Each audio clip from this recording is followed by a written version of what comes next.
Fan is live and local with Fan Sports Saturday. The Fan Sports Day of the Week. Oh, this is some clever branding. Here's your host. Place, name, here. I'd say about 25 NFL teams, 32 NFL fan bases, and probably similar numbers in college football. 24 college football teams, maybe 30 some odd college football fan bases. Right now, we're telling themselves, I think this is our year. Now, whether that's true or not, we'll have to wait and see on that one. But hope springs eternal in the National Football League and in college football. And they haven't even really played any meaningful football games yet, or actually games that matter. I do think meaningful football's been played, but games that actually matter in terms of wins and losses, not yet. We'll hope to have some meaningful conversation about all that over the next 3 hours. You heard Nate in the update, Eric Reiser joining for the first time, joined by Pat Murphy of Bucknuts and 24/7 Sports. But we've talked so much over the years, but first time you and I get to do a 3-hour Saturday spectacular. How are you? I'm good. How are you? Doing fantastic because we have football. Yeah, absolutely. And I am a Browns fan. Mm-hmm. So what I saw last night in Carolina thrilled me. Absolutely. It definitely should. I was kind of in and out of the game because I was with some buddies. We had sort of a impromptu diaper party for my buddy who's about to have his first child. We just took him out. Congrats and Godspeed. Yeah. We took him out around town. So the game was on everywhere we went. I saw most of the first half. We watched a good chunk of it here when I was on with Beam on the Buckeye Show. So we were all pretty dialed in. Most of the guys are Browns fans, so they were interested. But yeah, kind of in between places where we were kind of bar hopping, there was some missing. But I saw a good chunk of it. And that's kind of the thing that a figure like Shadeur Sanders does. Yeah, absolutely. Right, where you have the magnanimous personality, you have a superstar. It's similar to the Joe Burrow effect, right? On Thursday night, you got Joe Burrow actually starting a preseason game.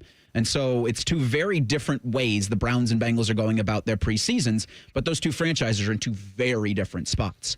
One's all in for a championship this year, or you better compete for it this year. The other is kind of trying to figure out what they are. You had the owner, the Cleveland Browns owner, Jimmy Haslam, a couple months ago say that it's a rebuilding year.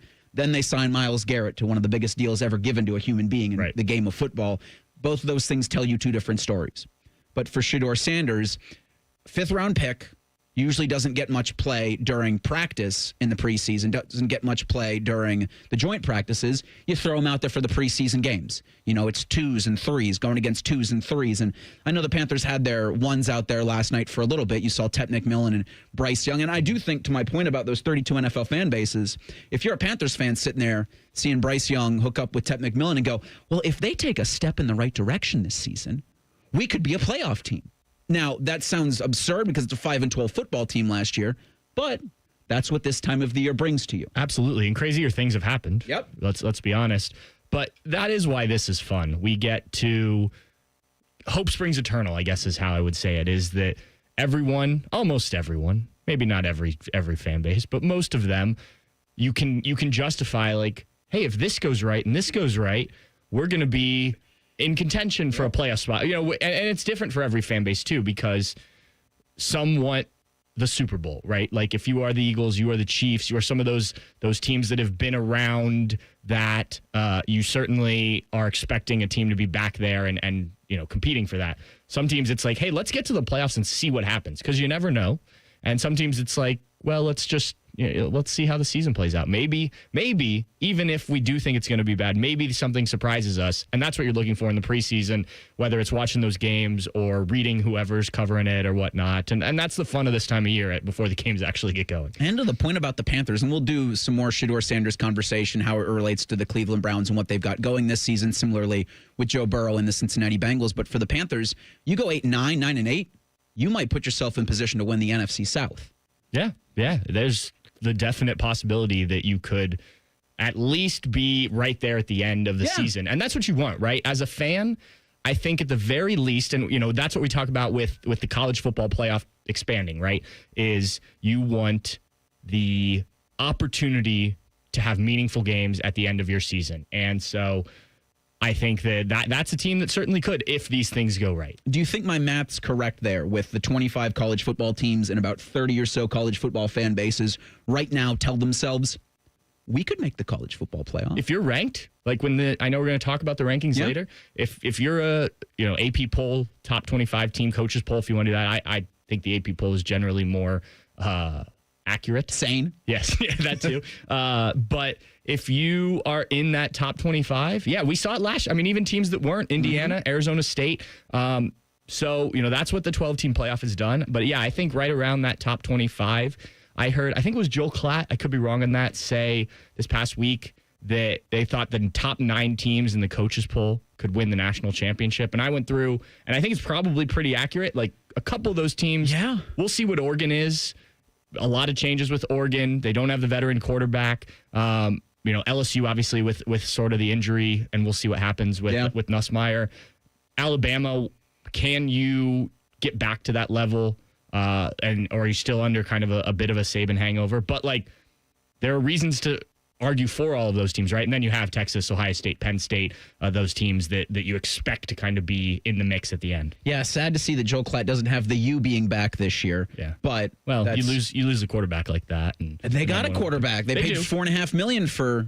I'm not a believer in Carson Beck. Really good first year. I guess if he can get back to what he was 2 years ago at Georgia, but I'm not sure that that's there after seeing him last year. Plus the injury, that's a bad injury. It's a really bad injury. Yeah, for a quarter. To think he's going to come right back from it. And I don't know, man. It's every team, like with the NFL, the college football quarterback experiment varies for almost every single team in the Power Four. And what you're going to see is 2 different experiments in 21 days. How's it going to go for Ohio State? How's it going to go for Texas? Buckeyes and Longhorns meet, of course, August 30th. As we've bemoaned it forever about the big noon kick, but you have Arch Manning at Texas, a quarterback that they recruited, that they got on campus early, that they've developed him, and that they've handed him the reins to their football program. And then you've got Ohio State, where Julian Sain kind of just appeared because Nick Saban retired. And it's always been my contention, Pat, that Ohio State had 5 quarterbacks in their room, not named Julian Sain. And as soon as Saban steps down, Julian's maybe been on Alabama's campus for a week, enough to walk to the Arby's and back to Bryant-Denny Stadium to have the meal. And then he's in the portal. And they still went and got him. Told me enough that they think he's going to be the future of this program. But the portal back versus the developed guy you've handed the program to is one of many fascinating storylines that we've got 21 days to look out for. Yes. And look, the quarterback competition is going to play out. I've said all offseason. I know other people have said all offseason that they think it will ultimately be Julian Sain. I think credit to Lincoln Kienholz for making this a real competition. But yes, you don't even, and we've heard Julian Sain was very interested in Ohio State. His family was. It was between those two, right? It was Ryan Day in Ohio State, Nick Saban in Alabama, and he wanted to play for Nick Saban. Right. And he committed pretty early, if I remember correctly, because they were interested, and then he committed to Alabama, so they sort of backed off. Ryan Day talked about this recently because he was asked about looking back at some of his high school stuff for leadership and things, and he's like, we just didn't get that deep into it because he committed to Alabama. We stayed in contact, obviously, and that's how this works. But it was, okay, he's a very strong Alabama commit. Let's go find our guy. That's how they landed with Aaron Nolan, who is now down in South Carolina. So funny how this all works out, but to your point on Julian Sain, and you don't bring a guy like that in, potentially disrupt the quarterback room that you had if you don't think he can be the guy at some point. Does he win it this year? Well, we're going to find out. I think probably, but again, credit to Lincoln Kienholz for really competing on this. Yeah, and Ohio State, again, they're at practice today, likely a scrimmage. What we saw last week at camp, I think was a surprise to everybody that was in attendance, that they just brought out zebras, they brought out a chain gang, and they did 11 on 11. And pads and everything. It was as cool of an experience I think you could possibly give the fans outside of a spring game and outside of an actual game at Ohio Stadium. So a lot of credit to what they've got going at Ohio State. I thought coming out of practice last Saturday that this program's in as good as hands as it's ever been almost. You're coming off of a national championship. You've got as much talent as any team in the country, hence why 20 voters into the coaches poll. I always wonder what those things, if they just hand it to an SID and they say, here, I need 25 schools. But to their credit, they got 20 first place votes. Texas received 28 first place votes. And so there's a lot of talent. Now, how is it going to look on the field? I think you've got 2 weeks, again, before that game to figure that out. But Yeah, I wonder, and I'll ask you about Ryan Day and the quarterback timeline coming up next. It's Sports Saturday on The Fan. We used to have a billboard with our host's face on it, but only ugly people work here now. You mama say you ugly, hey! The Fan, Ohio's sports destination. Cash, moolah, greenback toast, Skrilla, chips, bread and mold, cheddar, butter, lewd and scratch. Find the lettuce, make a match. Lettuce, gravy, game on the back for $30. That's a wrap. There's many words for cash, no doubt, but there's only one $30 cash word. Check it out. Cash word from Ohio, lottery. It's $30, yo. Cash word, it's fun to go with millions of prizes, don't you know? Lottery players are subject to Ohio laws and admission regulations. Play responsibly. The dog days are the best days to save at Coughlin Ford. Lease a new 25 Ford Escape or Bronco Sport. Just $399 a month with $0 down. New 25 F-150 or Lightning Flash. Only $499 a month with $0 down. Visit our newest location in Marysville or CoughlinFord.com. Coughlin has the car for you. 48-month lease, all factory rebates to dealer. All prior sales excluded. In-stock units only. 7,500 miles per year, 25 cents per mile. Excludes $387 down pay, $395 disposition fee at lease end. No security deposit. See dealer for details. Ends 9/2/25. Hi, welcome to IKEA. Hi, I'm in a whirlwind of college prep. Gotcha. We've got affordable solutions to create the perfect college living space. Great. And visit our website to see how verified college students with an IKEA family account can receive a one-time use 15% off coupon. Nice. You guys think of everything. Pretty much. Offer ends 9/30/25. Valid ID required. Discount applied proportionally across items purchased as shown on receipt. See IKEA-USA.com/ready for college for complete terms. It's child's play to donate your car, truck, RV, or boat to Ronald McDonald House Charities of Central Ohio. They'll pick it up free of charge, steer you through the paperwork, and a hefty tax deduction rolls your way as you help provide a home away from home for families of seriously ill hospitalized children. For more information about donating your vehicle to Ronald McDonald House Charities, visit rmhc-centralohio.org or call 614-CARS-HELP. That's 614-CARS-HELP. Aaron, I'm freaking out a little that you're giving away $500 in free repairs whenever someone buys a new water heater. When people are faced with an unexpected expense, an unexpected gift helps restore balance to the universe. Get Eco. ECO. How many things can our plumbers do for $500 or less? Tons of things. Like what? We can repair a toilet that's not working. We can replace a hose bib, install a utility sink or a vanity, run a water line to an appliance, replace a garbage disposal. Get Eco. ECO. Replace a shutoff valve, fix an exposed water leak. What's an exposed water leak? It's one you can see. It's not inside a wall and it's not underground. And we're going to do these sorts of things for free just because a person buys a water heater? Yeah, for free. Because we're restoring balance to the universe? Balance to the universe. Get Eco. ECO. Give it away, plumbers, genius electricians, and gonna make you cool again, HVAC technicians. Woo, go to geteco.com. Other stations in town have started using AI voices. It's because they're cheap and they think you're stupid. Well, we may think you're stupid, but we don't think you're cheap, damn it. We're live and local with real people. The Fan, Ohio's real human destination. You know that project you've been working on? Just chipping away at it, dreaming of the day you get to show it off? Then, when you're least expecting it, cancer. And finishing that project actually happens. I would know. I've been restoring this car for years, and today I'm giving it to my granddaughter. It's her 16th birthday and 2 years since my cancer diagnosis. Mom, you finished it? Happy birthday, boo-boo. You keep making plans. Visit ohiohealth.com/keepmakingplans to learn more. Got one of those days that never stops? Try a stop at Speedway. Refresh your fuel tank, refresh your U-tank with 69-cent large Big Gulp drinks. And refresh the vibe for any drive. Refresh at Speedway with 69-cent large Big Gulp drinks with Speedy Rewards and try exclusive Mountain Dew Infinite Swirl flavor for a limited time only. The convenience stores of Speedway. Valid through 8/26/25. See app for full terms. Hi, I'm Rick Germain, and it's the Toyota National Sales Event all month long at Toyota West. With over 600 new and pre-owned vehicles available, Toyota West at I-270 and Georgesville Road has the car you're looking for. And right now at Toyota West, take advantage of no payments for 90 days, and every pre-owned vehicle comes with a 72-hour exchange policy plus a 3-month warranty for qualified vehicles. Come see us at the Germain Auto Mall on Georgesville Road or get started today at ToyotaWest.com. No payments for 90 days. Deferred payment. Interest accrued at time of inception with approved credit. Expires 8/31. Hey friends, it's Austin Ward, and I'm coming up on 2 full years since starting Awaken 180. Dropped 50 pounds, and I still check the scale like it owes me money. Guess what? Hasn't budged. Still under 200 pounds, still feeling great. Keeping weight off this long isn't luck or magic, it's just having the right playbook. Awaken 180 taught me exactly what works, what doesn't, and how to stay lean without the struggle. Want real, lasting results? Don't just drop the weight, retire it for good. Trust me, Awaken 180 is your winning game plan. Awaken180weightloss.com. Fan weather.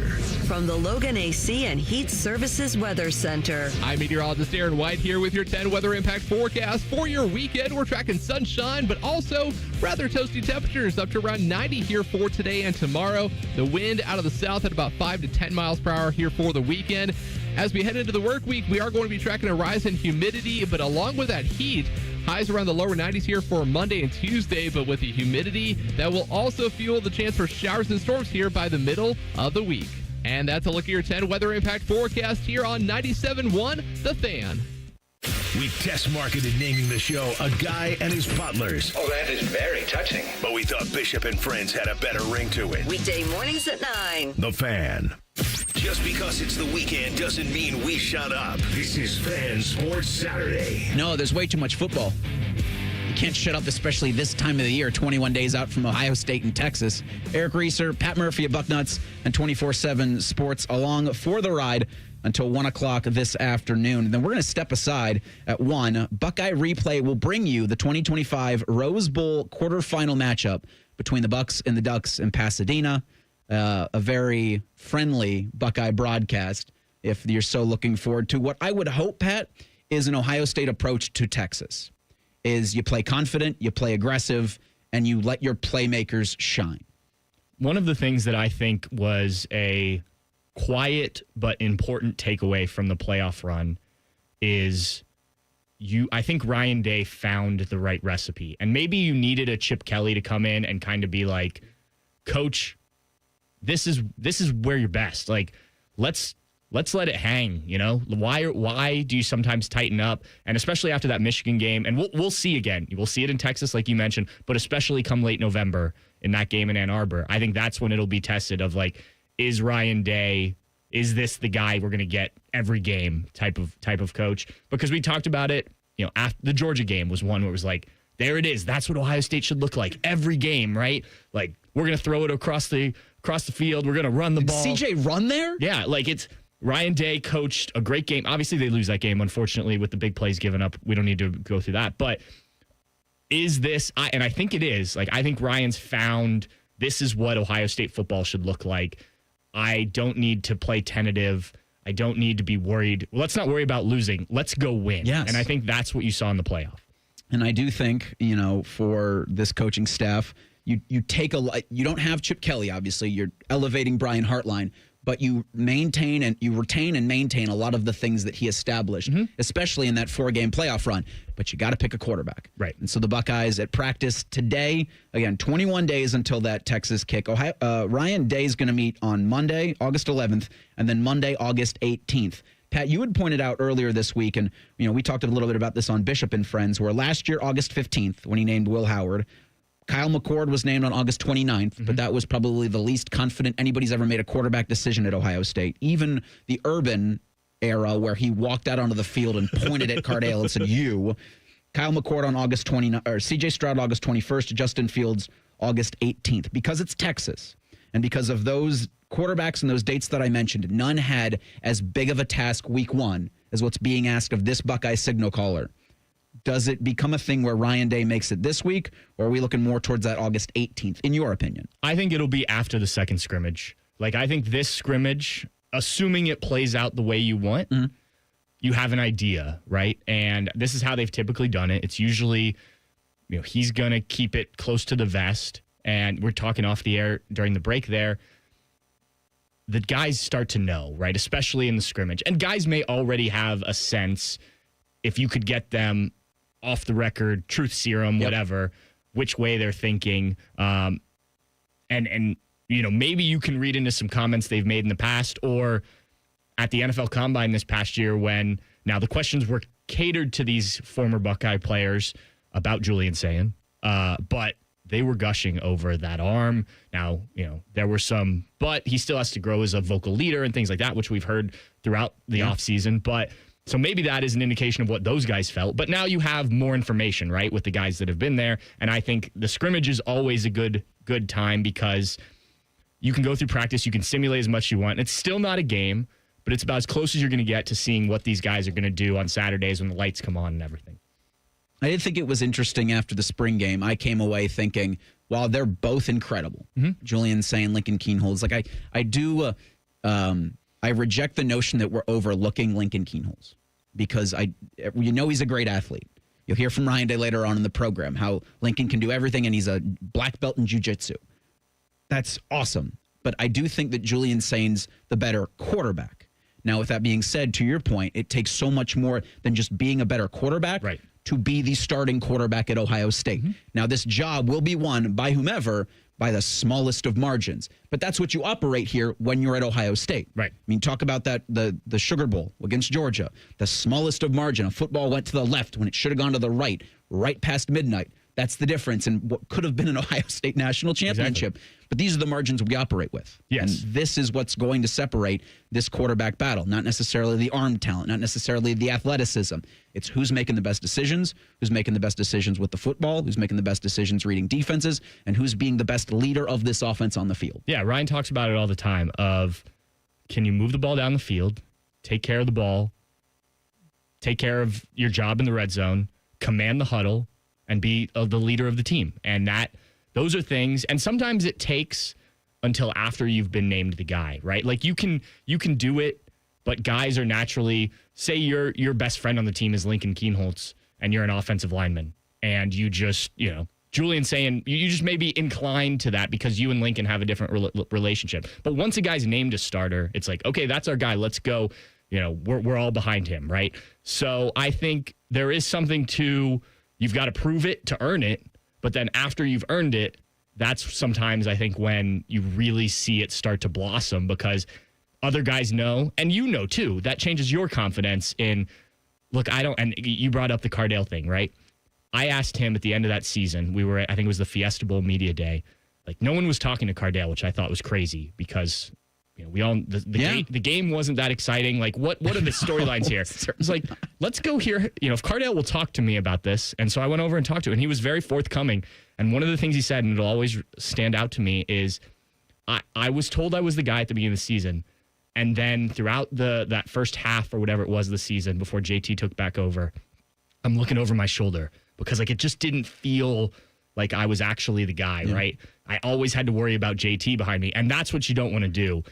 No matter how close this is, you want to keep guys competing, no doubt about it. But whether it's Julian, whether it's Lincoln, you want them to know, the winner to know, I'm the guy, and I can just focus on being the guy and playing my best football and not worrying about what the other guy is doing. Yeah, at no point in this Ohio State season can QB1 be looking over his shoulder. Right. And you hear about guys like Tom Brady who never let his backup take first-team reps or didn't want to come out of games because he didn't – if Jimmy Garoppolo, name the backup there, Matt Castle, if that guy goes in and plays really well, and we saw it the year Matt Castle took over after Brady tore his ACL, like he played pretty well that season. Now, not well enough to replace a guy like Tom Brady at that point in his career, but he had that mindset from day one of he told the Patriots, you just took even at the late rounds that they took him, you just got your next star. And then he proved it. Yep. But he didn't want to be worried about that. And I think that's something that is important as well. Did the Cleveland Browns just showcase their next star? I've been waiting only since last night at 10:30 to have the Shadeur Sanders discussion because I think he's the guy you start week 1 against the Cincinnati Bengals. Now, to my credit, my great credit, I will pat myself on the back. Since the draft, I've been saying on Bishop and Friends, weekdays 9 to noon, that I want to see a rookie start week 1 against the Cincinnati Bengals. Didn't care if it was Dylan Gabriel. Didn't care if it was Shadeur Sanders. I'm not interested in Joe Flacco. I'm not interested in Kenny Pickett right now. I'm not interested in Joe Flacco right now. I have great love and appreciation for what he did in 2023. But I think what the Browns need to be doing right now is focusing on the future. And these two quarterbacks they drafted, I think you need to see so many reps from them this preseason and this season to make the decision if they want to go quarterback with one of those 2 first-round picks. Yeah. And if that's the case, you take a quarterback, but then you also take Caleb Downs. Just want to make that very clear, Pat. Okay. If they'll have 2 picks in the top 10, because I don't think the Jacksonville Jaguars will be good enough to get out into the 11 or 12 area. But one of those picks better be Downs. Yeah, I like that. I like that if you're a Browns fan. But I do think, especially the preseason, because, look, there are jobs on the line once the season starts, right? So you do have to try and win some games. Yeah. Though the expectations are what they are, and you mentioned already Jimmy Haslam saying that this is going to be a rebuilding year. But, yeah, right now, you know what Joe Flacco is. You've already had him in the building previously. Kenny Pickett, you've seen. Now it's a different team, and obviously you'd like to, but that's what practice is for once he's healthy. These 2 young guys, for sure you need to find out if you've got something now. And look, preseason won't tell you everything, but it gives you a good indication. And I think last night you saw some things from Shadeur Sanders that's like, we can work with that. Yeah. Right? So certainly. It's a good start. 14 to 23, 138 yards, 2 touchdowns, both of those to Caden Davis. He had a 106.8 quarterback rating. About 45 snaps for Sanders in a little over 10 series. He had 3 different offensive line combos. And what struck out to me last night was he got better in his decision-making. He got better in staying in the pocket as the game went on last night. Because early on, there were a lot of what you saw at Colorado, where he had to play a lot of hero ball because he, for 2 seasons, had trash offensive lines. Mm-hmm. Like, he did a lot of good, I thought, at Colorado with a lot of bad. Yes, he had Travis Hunter. Yes, they didn't play the toughest schedules every year.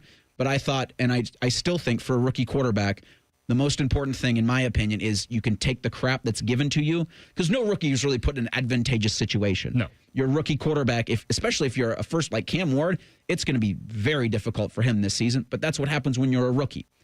If you can make the best of it and you can improve every single week, like, I don't really care now about any of the other quarterbacks in the preseason. Give me Shadeur next week against the Eagles. Give me Shadeur in the final preseason game.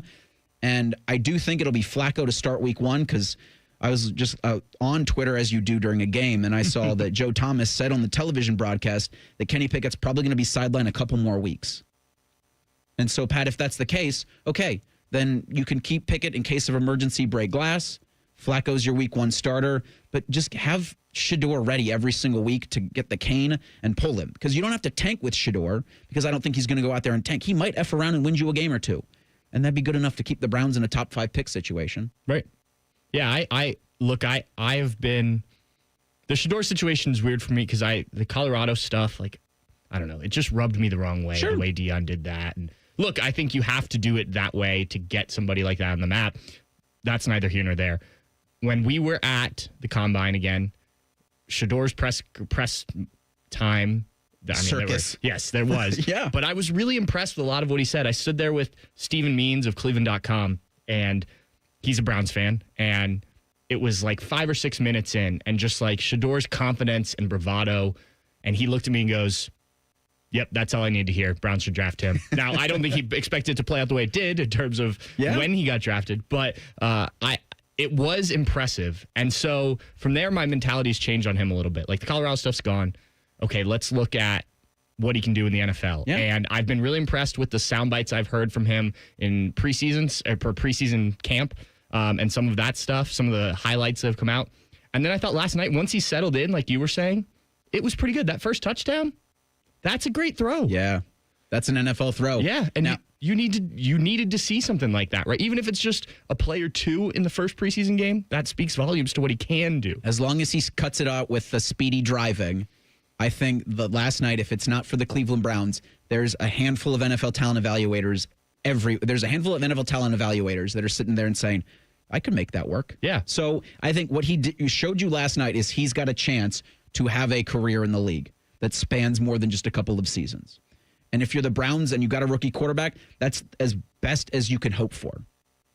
Of course, you can hear Browns football right here on The Fan and ESPN Columbus. That you're able to hear Browns and Eagles next Saturday at 1 o'clock. TreVeyon Henderson, you are cleared for takeoff in 2 minutes. Sports Saturday on The Fan. This is Corey Sickles with Safe Harbor Retirement Group. If you are retired or in the planning stages, we can help you maximize your income. Visit safeharboroh.com to schedule a complimentary meeting. safeharboroh.com. Reds fans' Grammy Award-winning band Train is coming to Great American Ballpark on August 13th as part of the Ohio Lottery post-game concert series. Cheer on your Reds as they close out the series against the Phillies, and stick around after the game for a live set from Train. Plus, you can upgrade your access to a pit field pass for an up-close view of Train. For tickets and more information, visit reds.com/concerts. At Dick's Sporting Goods, we have always believed sport has the power to change lives. Community happens here. Change happens here. Sport happens here. Introducing the all-new Dick's House of Sport, bringing new experiences, new services, and unrivaled selection from the top brands to a new place Polaris can call home. Featuring a rock wall, a HitTrax multi-sport cage, and 3 golf hitting bays. Dick's House of Sport at Polaris Fashion Place. Grand opening celebration August 15th through August 17th. When it comes to your roofing, siding, or gutter needs, call Newman Roofing. 614-NEW-ROOF. NewmanRoofing.com. Common Man here for Universal Windows Direct. Are your leaky windows costing you money? Yes, they are. Right now, when you call my guys at Universal Windows Direct, you get payments as low as $99 a month or 12 months with no payments and no interest. Seriously, upgrade your home now and relax until next year. Call now and get a free in-home window and energy assessment. Choose the payment plan that's right for you. 614-502-5220 or go to universalwindowsdirect.com. Like me, you'll be saying, I love my windows. Bobby Carpenter demands that you watch Morning Juice on YouTube. If you don't, Tito will move into your house. Live at 6 a.m. on YouTube and streaming on the Fan app. Instead of annoying national people talking to you this weekend, we've opted for annoying local people. This is Fan Sports Saturday. I think that's where the emphasis needs to be placed. We're local. So you're not going to have to hear anything about New York sports. You can go find that over on ESPN Columbus. No, we've got actual football that was played last night, that was played Thursday night by teams you love, and we've got Ohio State scrimmaging today, back to practice Monday. You'll hear from Ryan Day after the Buckeyes practice on Monday, and then a week after that practice on Monday, more Ryan Day. Likely one of those 2 times, Pat Murphy of Bucknuts and 24/7 Sports. You'll hear who Ohio State's quarterback's going to be. Yeah, like I said, I think you probably go after the second scrimmage, even if coming out of today, Ryan is very confident, like, we'll just say Julian. I mean, that'd be best case scenario. Yeah. But I still think he gives it another week. Yeah. Like, let me justify what I saw on Saturday, what the film showed me on Saturday. I need to see it again for another week of practice, and then we have that other scrimmage. Can you do it consistently? Because that's the biggest thing. And I think if Julian Sayin had gone out in spring and been super consistent, because the ceiling is higher for Julian Sayin as a quarterback. We're talking about this earlier. Yeah. And if he'd just gone and every day it had been steady, which would have been really impressive for a guy who is only in his second year and hasn't played much football at this level, then I don't think Ryan's name's a quarterback. We talked about the dates. Like, Justin Fields was going against Chris Chuganoff and Gunnar Hogue, and they still waited until August. Chuganoff. So Ryan Day has a pattern here of I'm going to make these guys compete and at least put on you've got to earn it. I don't want to say facade, but because they do. They make them earn it. And I think if one guy were really that good, he would at least maybe not name it publicly, but like CJ Stroud, there were rumors coming out of spring that CJ was telling people, look, I'm the guy. I know I'm the guy. And, whether that was communicated to him or he's just looking around like, hey, I'm the best guy in the room and, this is how I'm going to carry myself. So I think that the most likely scenario is you go through this week, you see it, and you hope it looks like it looked today, if there is that confidence. Yep. And then you want to see it next weekend, and then you name it that following Monday. I mean, there's so many unknowns with this Ohio State team in terms of players, positions, how it looks. We know there's talent. Like, water is wet, grass is green in most places. Ohio State's loaded with talent. One of the most talented rosters in the country. They're going to be replacing a lot of production last year. They had 14 guys go in the NFL draft, but you have Jeremiah Smith, the freak of freaks. You have Caleb Downs. You have a ton of confidence with what this coaching staff has done in recruiting. Pat, of the 14 Ohio State players drafted, and you might even be able to throw Seth into the equation too, because I think him getting cleared and practicing with the Cincinnati Bengals and maybe a chance to find himself a starting job down the road, I think the opportunity's there. But who did you think coming out of the NFL draft found themselves, former Buckeye, in the best position?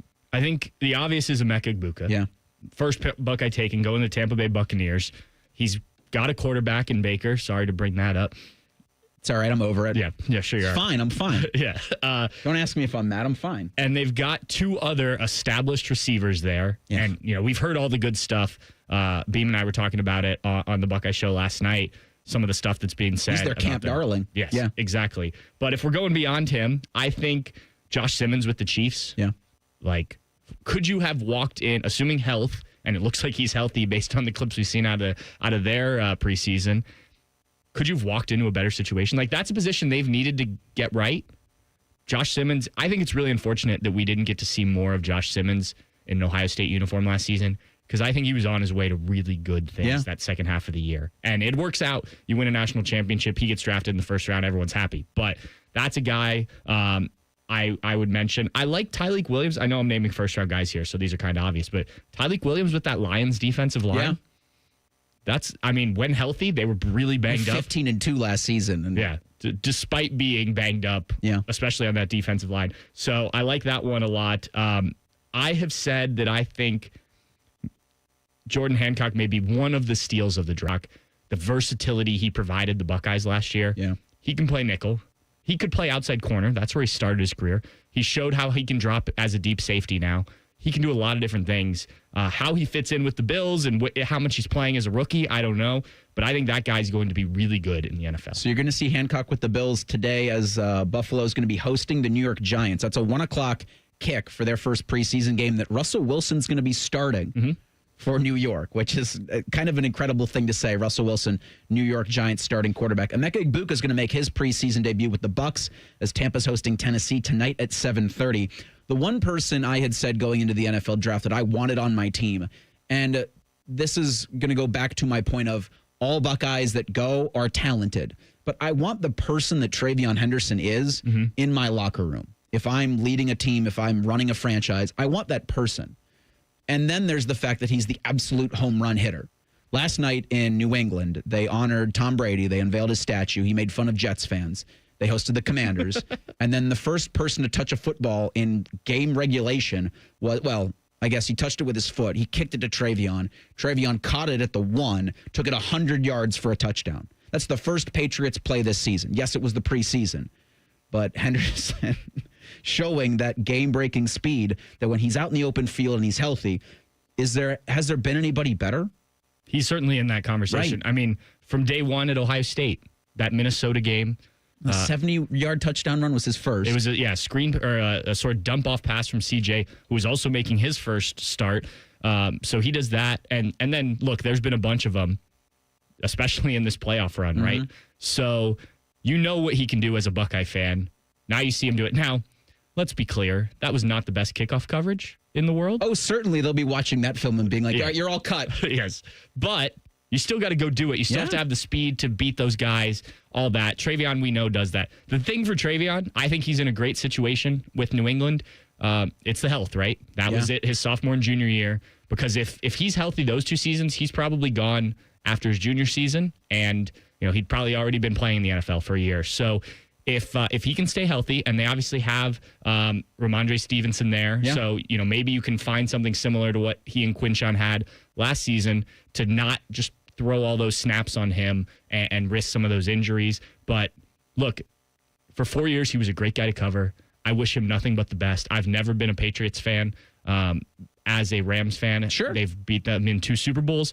But it's a different Patriots now, and I'm excited to see what he can do. G. Scott's there, too. Mike Vrabel's coaching them. Vrabel's the coach. So, there's a lot. If you're a Buckeye fan that doesn't have an NFL team or not satisfied with an NFL team, that's one you could jump on the bandwagon with, though I do not think they will be very good this year. No, certainly not this year, but I think they like Drake May enough to have him be their quarterback for the future. When we talk about quarterbacks kind of in their infancy, whether it's college or the NFL, having a running back that can pass block people to the center of the earth is going to help. And that was the thing for last year for TreVeyon that we had seen, but not to the extent that he showed it last season, where he was sending people so far deep they had to fight a Balrog to come back up to the surface. And he did that. Like, there was a camp fight that he started only because he blocked somebody into the crater. Von Miller. Right. And so he was so mad at TreVeyon for doing that they had fisticuffs. Right. Well, look, if you're Von Miller, you're at the very end of your career, a very good career. He's won 2 Super Bowls. But he, probably doesn't like that being done to him as a rookie, especially. I'm sure. It was a little out of character, at least from what I've always heard about Von Miller to do that. But yeah, I imagine that was a pretty emotional, come to Jesus moment of I'm maybe really, not in anymore. Yeah, I'm really getting if this rookie who is never got probably enough credit. Running backs never do. We were talking about Ezekiel Elliott because we were talking on the Buckeye Show last night about sort of our Mount Rushmores, and Nate had Ezekiel Elliott on his, and we're just talking about everything that he did, not just carrying the ball, his blocking, his catching, his willingness to play on special teams, all that. Running backs never get enough credit when they're really good blockers. TreVeyon Henderson's another one. And I also think, with the running backs for Ohio State this season, yes, incredibly talented, but you've got a quarterback that's going to be untested. I want, just real quick before we go, to have everybody take what they saw in the Cotton Bowl 2 seasons ago and put it in a box and light the box on fire, because I don't want to put that on Lincoln Keenholz. Right. But for the 2 quarterbacks who are vying for the job for QB1, having a running back or running backs that can protect them in the pocket is going to be so important for their development, as this team is going to be so much different on August 30th and then what you see on September 30th and October 30th. They'll be completely different for this Ohio State team. You will hear from Carlos Loughlin and his running backs coming up next. Sports Saturday on The Fan. We're known for 3 things: games, conversation, and Common Man yelling about things only he cares about. The Fan, Ohio's sports destination. When you can't see, you can't react. Too many railroad crossings have deadly sight obstructions that block drivers' views of oncoming trains. When you can't see the train, you can't react in time. These tragedies are preventable. Clearing vegetation and installing gates saves lives. Report bad railroad crossings at angelsontrack.org. That's angelsontrack.org. Because bad crossings kill good drivers. Sponsored by Angels on Track. Aired by OAB and this station. The season may be winding down, but there's still time to make the most of Buckeye Lake. At Buckeye Lake Marina, we have year-end deals on boats, accessories, and more to get you ready for next year's adventures. The Buckeye Lake Marina staff is there to help you find the perfect boat at unbeatable prices. Buckeye Lake Marina has a long list of satisfied customers, and you want to be the next. Don't wait. Sail into savings at Buckeye Lake Marina before the year ends and find the boat that's just right for you. Visit BuckeyeLakeMarina.com for more. Bring home more of what you love with every trip to Meijer. Enjoy locally grown yellow peaches for just $1.49 a pound. Buy one, get one 50% off fresh from Meijer boneless, skinless chicken breasts, drumsticks, thighs, tenderloins, or wings. Buy 2, get 1 free on select varieties of Coca-Cola or Pepsi 12-pack cans, plus deposit where applicable. And California red seedless grapes are only $1.99 a pound. We're always working hard to make the good life a good deal better at Meijer. Exclusions apply. See all deals in the Meijer app. Hi, welcome to IKEA. Hi, I'm in a whirlwind of college prep. Gotcha. We've got affordable solutions to create the perfect college living space. Great. And visit our website to see how verified college students with an IKEA family account can receive a one-time use 15% off coupon. Nice. You guys think of everything. Pretty much. Offer ends 9/30/25. Valid ID required. Discount applied proportionally across items purchased as shown on receipt. See IKEA-USA.com/ready-for-college for complete terms. Hey friends, it's Austin Ward, and I'm coming up on 2 full years since starting Awaken 180. Dropped 50 pounds, and I still check the scale like it owes me money. Guess what? Hasn't budged. Still under 200 pounds, still feeling great. Keeping weight off this long isn't luck or magic, it's just having the right playbook. Awaken 180 taught me exactly what works, what doesn't, and how to stay lean without the struggle. Want real, lasting results? Don't just drop the weight, retire it for good. Trust me, Awaken 180 is your winning game plan. Awaken180weightloss.com. You ever feel like your money is just lying around? Switch to Huntington Bank, and your money is always doing something. Like what? Like automatically pushing more to savings so you can take that trip. I like trips. Who doesn't? It even tracks your progress. You're almost there. Well, I better pack. And it charts your spending so you know which vacation hat you can afford. How does it know I like hats? Let's get more from money. Switch to Huntington Bank. Welcome. Eligibility requirements apply. Some features may require enrollment. It's hot out. Stay in the house and cool yourself with the sweet sounds of The Fan. You can watch on YouTube or tell your smart speaker to play 97.1 The Fan. It's the equivalent of putting ice cubes down your pants. All right! The Fan. Save big on everything for your next project when you shop at Menards. Get a premium finish with less odor and fumes for your painting project with Rust-Oleum's low-odor spray paint. It provides a long-lasting, durable finish, making it perfect for indoor or outdoor projects. Save big on Rust-Oleum spray paints now at Menards. Plus, check out our weekly flyer on Menards.com for more great deals happening this week. Save big money at Menards. Hey, it's Bobby Carpenter. When was the last time you hopped out of bed without that knee or back screaming at you? Or walked down a flight of stairs without groaning step by step? Hey, that was me. And I had to deal with that from all the years of playing football. But I went and saw my friends over at QC Kinetics, and it disappeared. I didn't have to tough it out anymore. Call over QC Kinetics with Dr. Wolkoff and get your free consultation. It's regenerative medicine, folks. There are thousands of patients who will tell you that they wish they would have done it sooner, just like I did. I'm glad I did, and my experience was tremendous. You go in, you have a consult, they lay out the plan, they talk about it. It's no pills, it's no scalpels. It's just your own body's biologics treating you and helping heal you. So find out if you're a good candidate. Go to QCkinetics.com/Columbus or call 380-208-4544. That's 380-208-4544. They have offices all around Central Ohio, so be sure to go and check them out.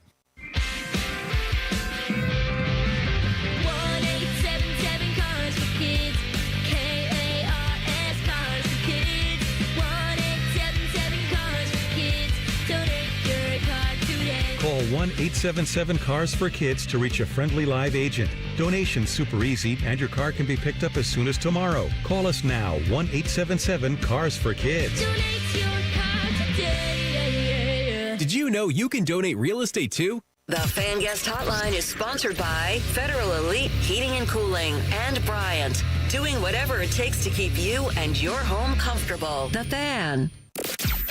Sports talk, weekend style. You're listening to Fan Sports Saturday. I know that with Ohio State having to reshuffle its offensive line 3 times last season, wasn't great in each individual moment. Losing Josh Simmons stunk in the Oregon game. Losing Seth McLaughlin, your Remington finalist then, award winner at the end of the season, the week of the Indiana game, stunk in the moment. But I think you're really going to start. You did reap those rewards in the playoff, and you reap, having to call up guys that were skill-wise ready to be great offensive linemen, and then kind of figure things out on the fly. Yeah, there were a lot of wrinkles that you had to iron out, but the fact that you could go through a college football playoff as clean as you were able to get Will Howard only helps, I think, this team coming into this season where Donovan Jackson is gone, obviously, but everybody else that got so much valuable playing time at so many different positions now allows Ryan Day to sit back and go, in case of an emergency like Josh Simmons, we can put our best offensive lineman at really any spot and have complete confidence that he's going to be able to do the job. Yeah, well, there's a couple things that did. One, obviously, you win a national championship. But 2, they recognize the need to do what they've done this offseason, which is have guys in their primary position, but also work them in a secondary position so you're ready in case something like that happens. And they have the depth to do it, too. Like, I won't say it's the deepest offensive lineman in the country because it's not. But you definitely have guys that if something were to happen, you can shuffle things around and put guys in and be as confident as you were last year. And yes, to your point, the Luke Montgomery emergence was huge for not only that team in the playoff, but now this year, as he's going to probably be your starting left guard. Austin Sareveld obviously played throughout the season, starting early when Donovan was out, but then rotating with Tegra. Well, now Ryan Day's talking about him glowingly all the offseason. He's like, I'm not sure where he's going to start on the offensive line, but he's going to start on the offensive line. And we've seen him at right tackle. We've seen him at left tackle now. We know he can play guard. So you've got that. Carson Hinsman, guys out of the doghouse. Yeah, and a Remington. He's on the Remington watch list. Wouldn't be surprised if he's a finalist again. Ohio State guys, when they have a good center, he's usually in the mix. I think that time for him not playing was maybe as valuable as his time playing the second half of the season because he got to really watch. I assume he had to internalize all that and sort that all out, but then got to watch a guy like Seth McLaughlin go to work. How does he go about it every day? Because in an ideal world, Luke Whippler would have stayed one more year instead of going pro after one season as starter. And Carson has a bit more time to develop, probably got thrown to the Wolves a bit too early. So I think that, you probably didn't have a better situation. And you even think back to before the season, they had that illness go through the offensive line room in fall camp. That's right. Where a bunch of guys were out. So those guys got some valuable reps. We've talked about that a few times with this Edric Houston injury, which, again, wasn't as bad as it could have been. But some guys got some reps. The opportunity. Maybe that helps you down the road. And I even think the job that, Tyler Bowen has done in identifying and his staff, too, because he's got these 3 other guys that are working with him that has been very valuable. To identify, not only where guys fit, challenging guys to fit in elsewhere, because there will be situations where a guy goes down, where will need someone to step up and in a position that they traditionally don't play. But then going into the transfer portal and grabbing Ethan Onyanwa, to grab Phillip Daniels, to have those guys also, like Onyanwa was, I think, putting people into the ground during camp. I think he's also taking his lumps. Sure. But that's what you want with the kind of talent that you recruit, is every single day they're pushing guys to be uncomfortable and to be better. That will only help you when you go from a team August 30th that's going to be very raw and to a finely tuned machine, we hope, knock on wood, before that game at Michigan on November 29th. It also, in my opinion, Pat, opens up opportunity for the running backs to be able to, in moments during the game where their entire defense, the opponent, is focused on Jeremiah Smith, Garnell Tate, Brandon Ennis, Max Clare, you've got lanes to run through. Yes. And for these running backs, like you had talked about Carson Hinsman on the Remington watch list, C.J. Donaldson on the Doak Walker watch list. I thought it was very interesting, and I still think it's interesting, seeing and hearing from those guys as you watched them during camp and you saw kind of the explosion. James Peoples looks great, Bo Jackson, Turbo Rogers. You have a lot of confidence that a lot of these guys can step up and make it a very there are a lot of competition in that running back room to where you can feel better putting out a quarterback that hasn't played a meaningful college football game or started a meaningful college football game, and that you can kind of get something that's not going to be exactly what you had last season, but couldn't it be close in November? Yeah, I think it will, C.J. Donaldson, James Peoples, not TreVeyon Henderson and Quinshon Judkins. But you don't need to be. Look at Carlos Loughlin, what he did at Oregon. Like, he has a track record. It's not a huge track record because he's not been doing this long, but each place he's been has been success. You even go back to Memphis and the guys he had there that were successful. 2 of those guys got drafted. That doesn't happen from Memphis very often. I don't believe. So he has figured out a way to find those complementary skills, get guys to buy in, which is huge because, look, running backs want the ball, right?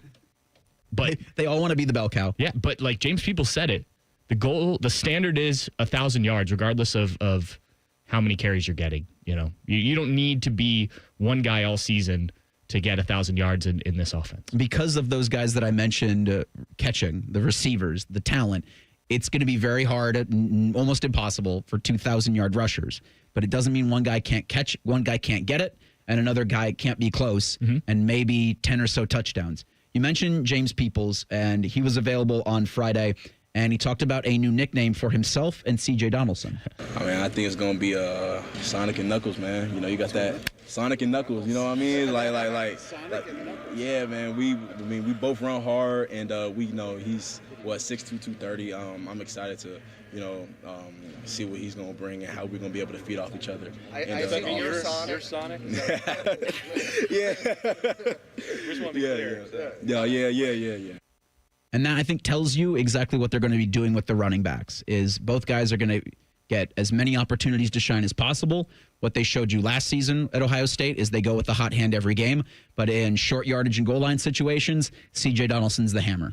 Yeah, I think so. I mean, look, James Peoples, I don't think you should discount his ability in those situations, but you brought C.J. Donaldson in for a reason. Right. He's a big guy. Now, he's lost weight, but he talked about, look, I feel faster, but I still feel just as strong. Like, the weight has been redistributed to the places it needs to be. He credited Mick Marotti and the staff over there for that. So, you've got, and that's kind of what Quinshon was. Now, Quinshon not as big as C.J. Donaldson, but a big back. And that's kind of what his role, not exclusively, obviously, but, you get in those short yard situations, which has been an issue for Ohio State in the past. Now, Will Howard helped with some of that and whatnot, but I think you do have a good option there. And I think James Peebles can do that. Also, Bo Jackson's a pretty big kid. Now, freshman, you do worry a little bit about in those situations, fumbling, things like he's got to prove it to get on the field. But I really like that combination of these two with James Peebles, who can also learn from C.J. Donaldson, who's been in the West Virginia program for the last 3 years. A lot of opportunity that's available for these guys in the next 2 weeks, even after that Texas game on August 30th. A Michigan man raves about Ohio State. That's next. Sports Saturday on The Fan. We've been your Jackets flagship station since day one. All the goals, all the action, all the memories. Your home for the Columbus Blue Jackets, The Fan, Ohio sports destination. Burnt out, foggy, running on caffeine and willpower? It's time for a reset. Hydrate Me Med Spa brings next-level wellness to Central Ohio with medical-grade IV drips, NAD Plus for brain and energy support, and ozone therapy to detox at the cellular level. This isn't just self-care, it's a system upgrade. Feel sharper, sleep deeper, perform better. Now open in Dublin, Grandview, New Albany, and Granville. Book your drip at hydratememedspa.com.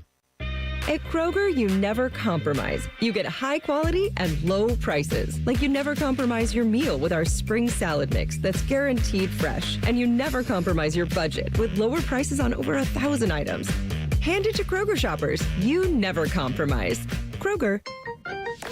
Fresh for everyone. Athena cantaloupes, personal watermelons, or King of the West honeydew melons are only $2.88 each with your card. Kroger. Fresh for everyone. Grown-ups, don't go back to school. Go forward through school into your future as an IT professional. Whether you're starting out, switching careers, or a veteran ready for change, My Computer Career can help you get into IT in just a few short months with no prior experience. So take the free career evaluation now at mycomputercareer.edu. Your rewarding career in IT awaits. That's mycomputercareer.edu. An Elite CompTIA certification partner. Financial aid is available to those who qualify, including the VA benefits. The roof of your home protects what matters most in your life. Your family, your memories, your peace of mind. So when it comes time to replace the roof over your head, you need a name you can trust. Newman Roofing. Don't just take our word for it. Here's our friend Cindy on why she chose Newman Roofing over all the rest. We had interviewed and talked with several other roofing companies around the city. The salesperson that came to speak with us was extremely knowledgeable, answered questions, took his time with us. We were happy to make Newman our choice. And you'll have peace of mind knowing that on the day of the installation, we'll give you and your home the respect it deserves. The guys arrived right on time. The crew leader came and talked with us, let us know what they were going to be doing. He was here all day with the crew. That itself was very impressive. If you're thinking about your roofing or siding, give Newman Roofing a call today. We were very happy with our experience, and we would highly recommend Newman to anybody we talk to. Don't just get a new roof, get a Newman roof. Call 614-NEW-ROOF or visit online at newmanroofing.com. At Dick's Sporting Goods, we have always believed sport has the power to change lives. Community happens here. Change happens here. Sport happens here. Introducing the all-new Dick's House of Sport, bringing new experiences, new services, and unrivaled selection from the top brands to a new place Polaris can call home. Featuring a rock wall, a HitTrax multi-sport cage, and 3 golf hitting bays. Dick's House of Sport at Polaris Fashion Place. Grand opening celebration August 15th through August 17th. Broadcasting from the Lindsay Honda Studios. Honda makes the cars. Lindsay makes the difference. Visit lindsayhonda.com. WBNS-FM, HD1 Columbus. The Fan. Sports Center. And I'm Nate Pooterball. In the NFL, it was the Shadeur Sanders show in Carolina as the Browns beat the Panthers 30-10. Sanders made his highly anticipated NFL debut, going 14-23 for 138 yards and 2 touchdowns. Hayden Daniels grabbed both touchdowns in the second quarter. Carolina QB Bryce Young had a quick but effective night, going 4 for 6 for 58 yards and a touchdown. In baseball, the Reds blew a lead in Pittsburgh when the Pirates and Ryan Reynolds had a 2-out, 2-run triple in the 8th to beat the Reds 3-2. The Reds will try to end their 3-game skid tonight at 6:40. Nick Martinez taking on the Pirates' Braxton Ashcraft. Catch the action right here on The Fan. And in Chicago, the Guardians blasted the White Sox 9-5, extending their winning streak to 4 games. Carlos Santana drove in 4, and rookie C.J. Kfish added a 3-run double in the win. Game 2 of their series is tonight at 7:10. Joey Cantillo taking on the White Sox' Sean Burke. Breaking sports news when it happens on The Fan. During weekend programming, pants are optional. Look at my butt! However, leather chairs may have been a bad choice. You're listening to Fan Sports Saturday. Yes, you are. Happy Saturday. 21 days. Ohio State and Texas. Plan accordingly. Eric Reiser, Pat Murphy of Bucknuts, and 24/7 Sports. You heard Nate there in the update. The Guardians might be looking at the AL Central. There's 6 back of the Tigers, only a half out of the wild card. And I'm, of course, as a Cleveland fan, on cloud 9 with what happened last night for the teams that I care about. As you had Shadeur become the face of the franchise again. I mean, Shadeur is on a trajectory now that will only rival LeBron, in my opinion. That's the kind of overreaction I'm going to do. And that's the kind of wonder that preseason football gives you, though, right? Because what the hell else am I going to do? Talk about Watson, who they showed on TV last night? Oh, did they? Just wearing like Deshaun Watson gear. Yeah, not surprising. The worst decision in sport ever. And they've been doing sport a long time, Pat. Yes. I mean, we don't need to go all the way down that. Oh, why not? It has not worked out well for the folks up in Cleveland. Fortunately, they've kept my crew steady and not made decisions like that. I did want to ask you about that. So the crew were supposed to play at NYCFC tonight at Citi Field. Yes, which is where the Mets play. But they are no longer playing that game, or at least they're not playing it today. It's moved to September? Yeah, right before the playoffs. Which is right, because the Mets, while they got swept by the Guardians this week, are in playoff contention and should factor to be an NL championship contender. But I guess September 17th, the date of the new match, or the new scheduled match between the crew and NYCFC, it was required maintenance at Citi Field, the reasoning. And in a statement, following a high volume of events at Citi Field and the intense heat and weather conditions in New York City, the stadium's grass sustained considerable wear and tear in recent weeks. To ensure the best and safest playing service for all athletes, the field's been resodded. As a result, only baseball events are permitted at Citi Field for a minimum of 3 weeks while the field fully recovers. So that September 17th kick, time TBD, now at Yankee Stadium. Yes. So it's, for those that are unaware and don't follow MLS closely, New York City, who has been in the league now for several years, they are partially owned by the Yankees. Okay. The Yankees group. And so their home field is Yankee Stadium, which is not the best place for soccer because it's not very wide when you put a soccer field on that baseball field. It's strange, yeah. And they're building a new stadium? They are now, Okay. yes. Now, so after several years, they have found and broken ground, I believe. They will have their new stadium in Queens. And look, I get it. It's tough to find real estate in New York City.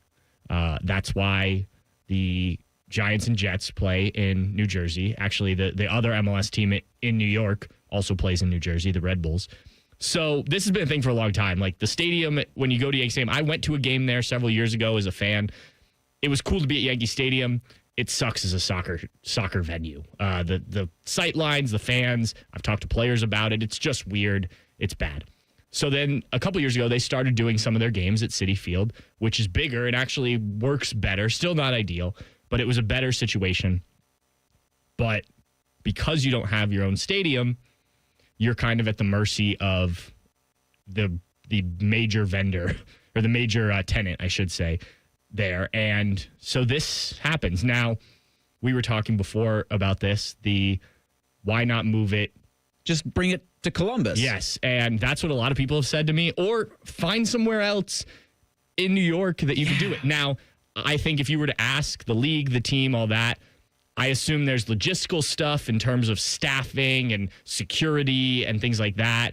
You know, if you're going to do it at lower.com, well, they weren't planning on having a game this weekend. It's easy to say to do that, but you have to have, there's requirements for security to be there, you know, the people at your sections that check your tickets, all that stuff that has to be staffed.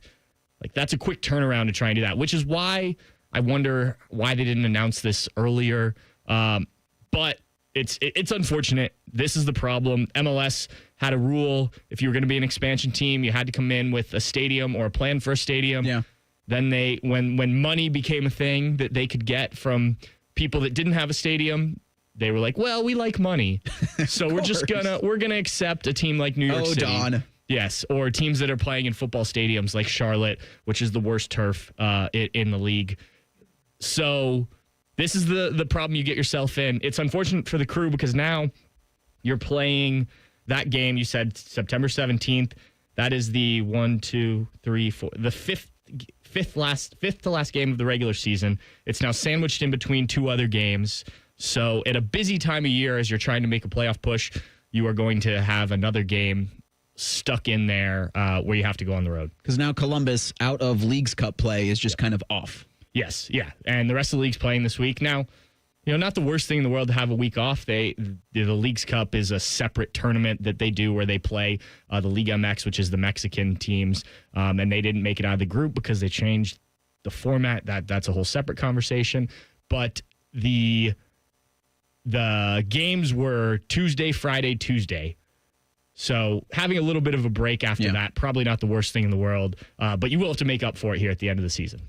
Pat, you're a St. Louis guy? Yes. So I know if you've seen the news next season or next USFL season, there'll be a team in Columbus that playing at historic Cruz Stadium.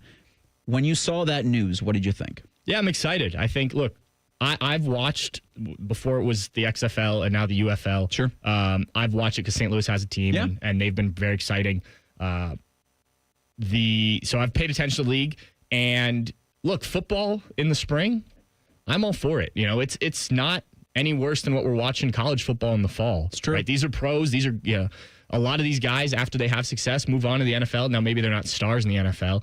So I think it's going to be fun to have a pro football team, say what you will about the level, in Columbus. And I'm excited to just see. I think the city will get behind it. It's a good time of year to do it. You look at, St. Louis has really embraced that, not having the Rams there averaging 30,000 fans for Battlehawks games. And that's where I was kind of wondering, what would success look like for this Columbus-based USFL team in year one? Certainly not to the level that they've embraced it in St. Louis, but 7,000-8,000 average attendance, maybe? Yeah, I don't know off the top of my head numbers for other teams, but I know the DC team has done pretty well, I believe, and they play similar thing. They play at DC United's soccer stadium there. So, look, I think it's football. And Columbus loves football, right? I think people will get behind it. And then, what can you do? I know one of the things with the DC, they've done the beer cup snakes that go from embracing that's a really good idea. It's just something,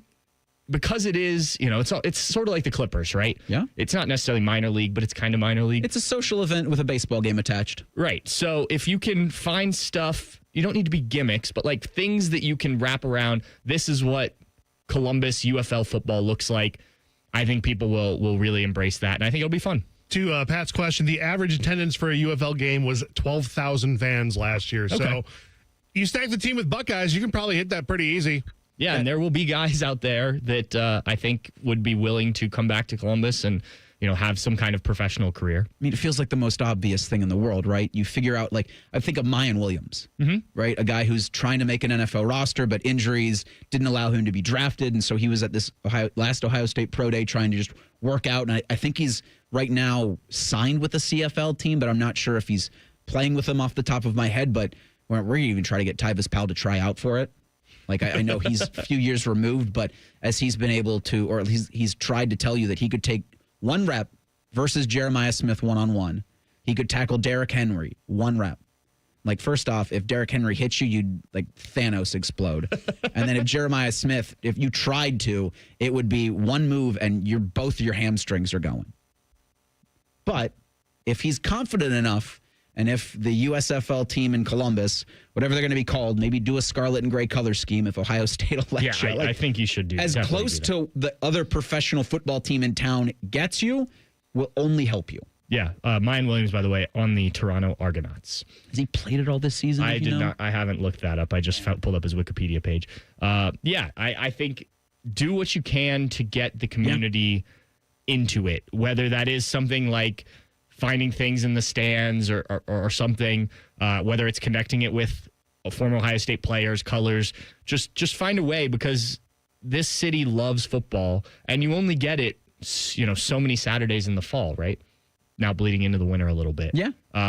So why not, why not lean into more of that? And I think there is a definite pathway for success. Clearly the league does too, because you had plenty of other options and they picked Columbus. There's been talk about NFL teams in Columbus in the past. Not serious, but just like discussions. Every time a team's added in any league, you go, couldn't Columbus do this? Yeah, right. So this is with Cleveland and Cincinnati having NFL teams. I don't think you're ever going to get that. But this is, I won't say a close second, but definitely a second. I do think that it would be smart if, and, you know, Dwayne The Rock Johnson does feel like he's King Midas and everything he touches is gold. You make this a feeder league to the NFL, right? I know there are a lot of guys, like I think the Browns in a need for a running back signed the USFL's leading rusher last season. So you get guys to come in, former Buckeyes, you know, play a season in the USFL, have some great experience, and then have a pipeline to Cincinnati or Cleveland and make this the feeder league that gets everybody involved and only seems to benefit, and again, to your point,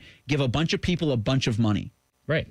And look, the level, if you haven't watched the UFL, the level's pretty good. Like, it's not like it's so far below that it's not worth watching. Now, if you're in Columbus, I don't know if you're tuning in because you don't have a connection to the fans, but I've got some friends who have decided to be Battlehawk fans with me, and they're not watching every game, but hey, Saturday afternoon, it's on. Let's throw it on at the bar, and let's get behind it a little bit. Like, the quality is good enough that it's worth paying attention to when there's not other football to watch. And also, you can bet on it. Yeah, there you go. What does Ryan Day want from his quarterback? You'll hear from him next. It's Sports Saturday on The Fan. We're the girthiest radio station in the history of radio. Uncomfortably girthy. This promo is uncomfortable. The Fan, Ohio's girth destination. And we're back talking all things connectivity with Spectrum customers Kev and Melissa. So tell us, how long have you been with Spectrum and how important is a reliable internet connection? We've been Spectrum customers since we moved 12 years ago. The first thing we did is sign up for Spectrum Internet. You get a lease, you get Wi-Fi. Yes. Immediately. We need that. We had Spectrum Wi-Fi before our couch got here. That's true. That's a true story. I'll sleep on the floor, but I won't go to bed with no internet. You heard it here. Switch to Spectrum now. Jerry, I've made a decision. Aaron, are you giving away free services again? Well, yeah. How did you know? I haven't been able to quit thinking about your AC piggy bank. Get Eco. ECO. We work to extend the life of their old air conditioner and then give back all the money we were paid to do it. Up to $1,500. When they need to buy a new system. Jerry, I'm getting ready to do something like that again. Get Eco. ECO. When we replace a water heater, I'm instructing all the Eco plumbers to give our customers up to $500 in free repairs before they leave the house. $500 in free services that same day? There's lots and lots and lots of things our plumbers can do for $500 or less. And Eco is going to do these things for free when people buy a water heater? Yeah, whatever they want for free. That same day? Same day. Get Eco. ECO. Give it away, plumbers, genius electricians, and gonna make you cool again, HVAC technicians. Go to geteco.com. Got one of those days that never stops? Try a stop at Speedway. Refresh your fuel tank, refresh your U-tank with 69-cent large Big Gulp drinks. And refresh the vibe for any drive. Refresh at Speedway with 69-cent large Big Gulp drinks with speedy rewards and try exclusive Mountain Dew Infinite Swirl flavor for a limited time only. The convenience stores of Speedway. Valid through 8/26/25. See app for full terms. Hi, welcome to IKEA. Hi, I'm in a whirlwind of college prep. Gotcha. We've got affordable solutions to create the perfect college living space. Great. And visit our website to see how verified college students with an IKEA family account can receive a one-time use 15% off coupon. Nice. You guys think of everything. Pretty much. Offer ends 9/30/25. Valid ID required. Discount applied proportionally across items purchased as shown on receipt. See IKEA-USA.com/ready-for-college for complete terms. Hi, I'm Dr. John Runyon from Runyon Dental Group. Are you missing teeth or do you have uncomfortable dentures? Dental implants can not only transform your smile, they can restore your confidence and allow you to eat those foods you love that you've been missing. When I was in my early 30s, I was in a similar situation needing complex dental work and dental implants. I understand all the emotions that you're feeling because I've been the patient and I know that we can help you. Schedule a free consultation today at runyondentalgroup.com. That's runyondentalgroup.com. Join Rothman and Ice every Thursday at 2:30 for Gold Jacket Thursday. Presented by the Pro Football Hall of Fame. A new Hall of Famer joins the show every week, but not OJ because he's dead and probably a murderer. The Fan. Attention Columbus foodies. Are you a smoker of mouth-watering chicken wings? Then bring the heat to the Grove City Smokin' Hot Wing and Music Fest, presented by American Nitro. First place wins $1,000, but more importantly, bragging rights. It's all going down Saturday, October 4th, with wings, beer, music, and more. Sign up your team today at americannitro.com/wingfest. Don't wait, spots are filling up smoking fast. Wingfest supports local causes like Southwest Career Academy, Ghosts of War, and Gigi's. Let's wing it for a great cause. Sign your team up today. Grown-ups, don't go back to school. Go forward through school into your future as an IT professional. Whether you're starting out, switching careers, or a veteran ready for change, My Computer Career can help you get into IT in just a few short months with no prior experience. So take the free career evaluation now at mycomputercareer.edu. Your rewarding career in IT awaits. That's mycomputercareer.edu. An elite CompTIA certification partner. Financial aid is available to those who qualify, including the VA benefits. When was the last time you hopped out of the bed without that knee or back screaming at you? Or walked down a flight of stairs without having to take your time? You thought to yourself, I'll just tough it out. But nothing changes. Hi, it's Tyvis Powell. It's time to call and schedule that free consultation with Dr. Walkoff and his team at QC Kinetics here in Columbus. I'm glad I did. Myself and others have turned around their lives with QC Kinetics regenerative treatments that work with your body to help restore and repair damaged joint tissue. Natural cellular therapies. No scalpels, no pills, just long-term relief with no dreaded recovery. Check it out at qckinetics.com/Columbus. Bring your x-rays and MRIs to QC Kinetics for a free, no-pressure chat and thorough evaluation to see if you're a good candidate. Find out if you're a good candidate. The consultation is free. Just call QC Kinetics at 380-208-4544. 380-208-4544. That's 380-208-4544. Fan weather. From the Logan AC and Heat Services Weather Center. I'm meteorologist Aaron White here with your 10 weather impact forecast for today. We're tracking sunshine and rather toasty temperatures up to around 90 here for this afternoon. We'll see more of the same, but a few more clouds as we head into our Sunday. Mostly sunny and a high near 90 degrees. Thankfully, the humidity will be on the lower side here for the weekend, but it will be rising as we head into next week. Still looking at highs into the upper 80s to lower 90s, but with the humidity, we are also tracking the chance for showers and storms here by Tuesday and Wednesday. And that's a look at your 10 weather impact forecast here on 97.1 The Fan. Just when you thought afternoons couldn't get any dumber. You fellas been doing a bit of boozing, have you? Common Man and Timmy. Weekdays from 3 to 6. Your home for dumb. The Fan.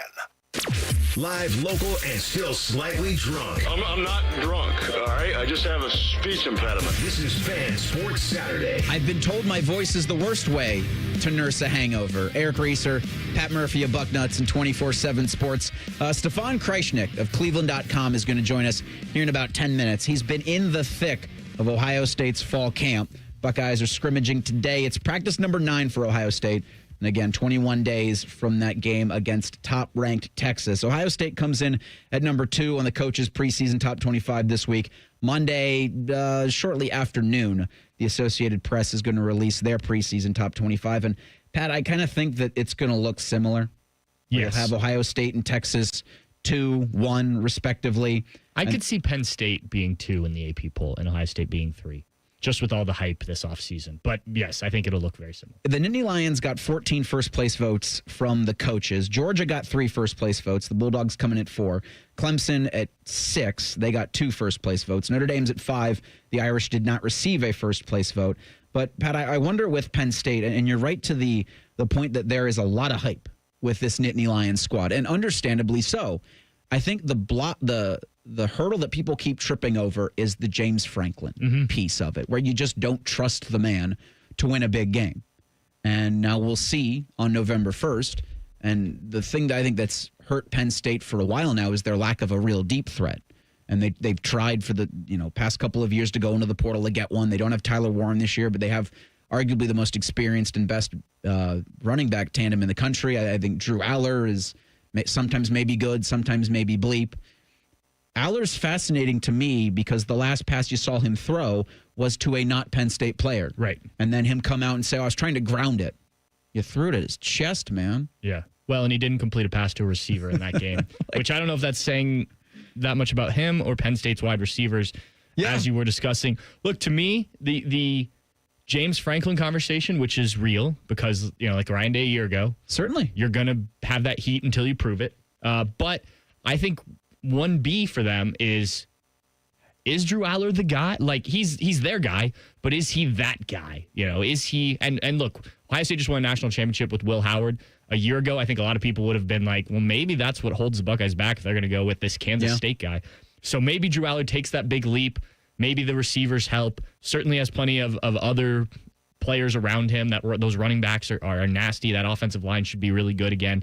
But, yeah, Drew Aller, like, this is a guy who some people were talking about as like a first-round top 10 pick, but he's never really shown that. Right. He's had good moments, but in the biggest games, like a year ago against Ohio State, he was good, not great. You're going to need, if you're going to win a national championship, you're going to need him to make some real plays. And he's not a guy who's going to run a ton, so it's got to be with that arm.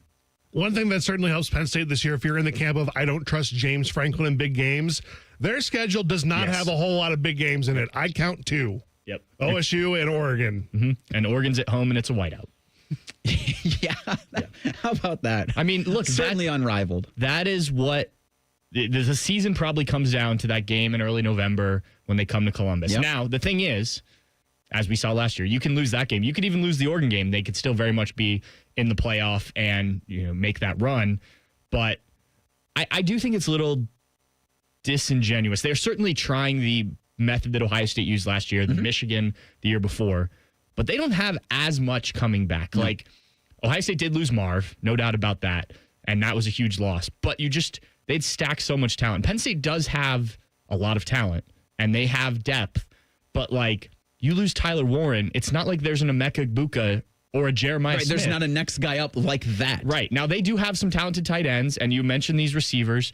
You lose, what's the edge rusher, linebacker that went high in the draft? I also forget his name, but they bring back Denis Dennis Sutton. Yes, who they are hoping to be that next guy, but it's just, I don't see it as, and maybe this is me being here and being so close to Ohio State as opposed to Penn State, but I just don't see, I think they're very talented, deserve to be a preseason top 3-5 team, but I don't know if it's as natty or bust, so to speak, as it was for Ohio State and Michigan to some degree. I don't know if Michigan really put that on themselves, and we hadn't seen Michigan consistently be in the playoff. Yeah. But certainly they brought back so much talent that year that they were very much in the conversation. Well, and for Penn State, it's the similarity. They brought in Andy Kotelnicki to be their offensive coordinator, but you still had some familiar warts for a Penn State offense last season. No deep threat. Quarterback not trying to find his receivers. You certainly thought Julian Fleming would have a little bit more productivity, but it just never seemed to click. Right. And now they lose Tyler Warren, Kotelnicki in year 2 with arguably less talent for his quarterback to throw to.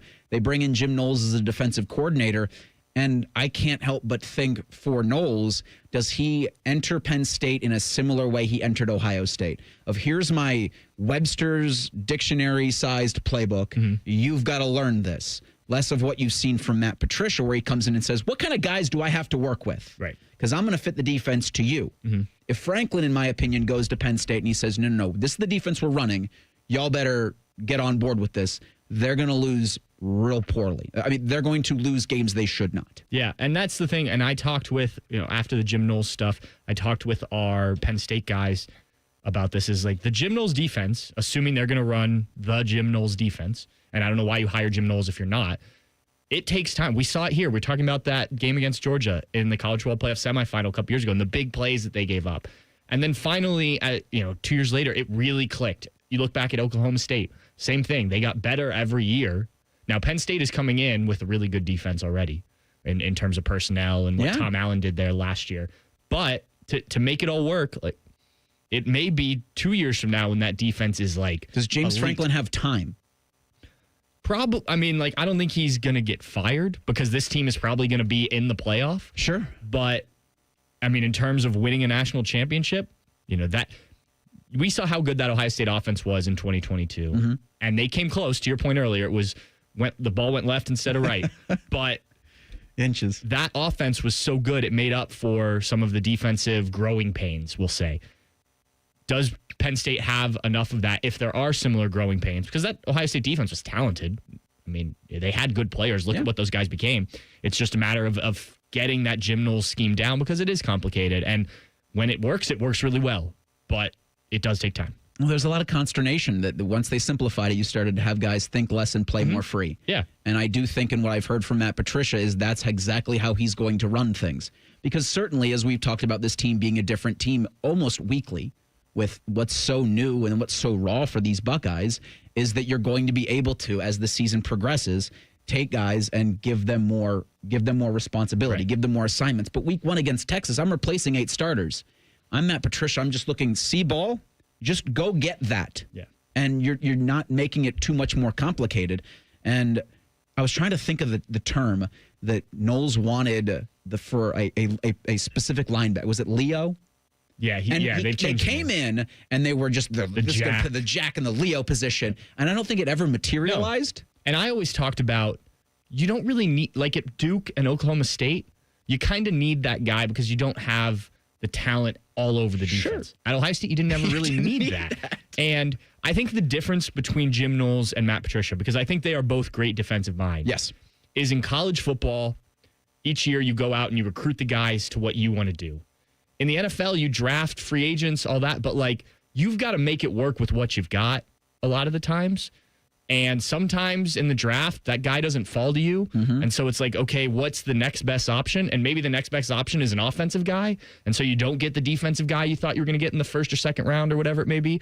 So Matt Patricia, under Bill Belichick, has had to learn, okay, well, this is what we've got. The expectations are still here being very high. Yeah.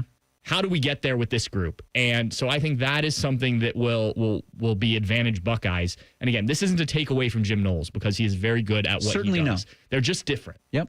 And yeah, there's always going to be an appreciation for what Jim Knowles did here at Ohio State. Yeah, yeah. It's always going to be awkward conversation when you talk about like how he kind of left and how things were left to that. It got tainted a little bit, certainly, and I know Buckeye fans are frustrated with that, but I think maybe all's well that ends well here. I think so. So everybody, I think, is in a better spot now, certainly than they were, or at least felt like they were a year ago. Stefan Krajisnik covers the Buckeyes for Cleveland.com. He'll join us coming up in 2 minutes. Sports Saturday on The Fan.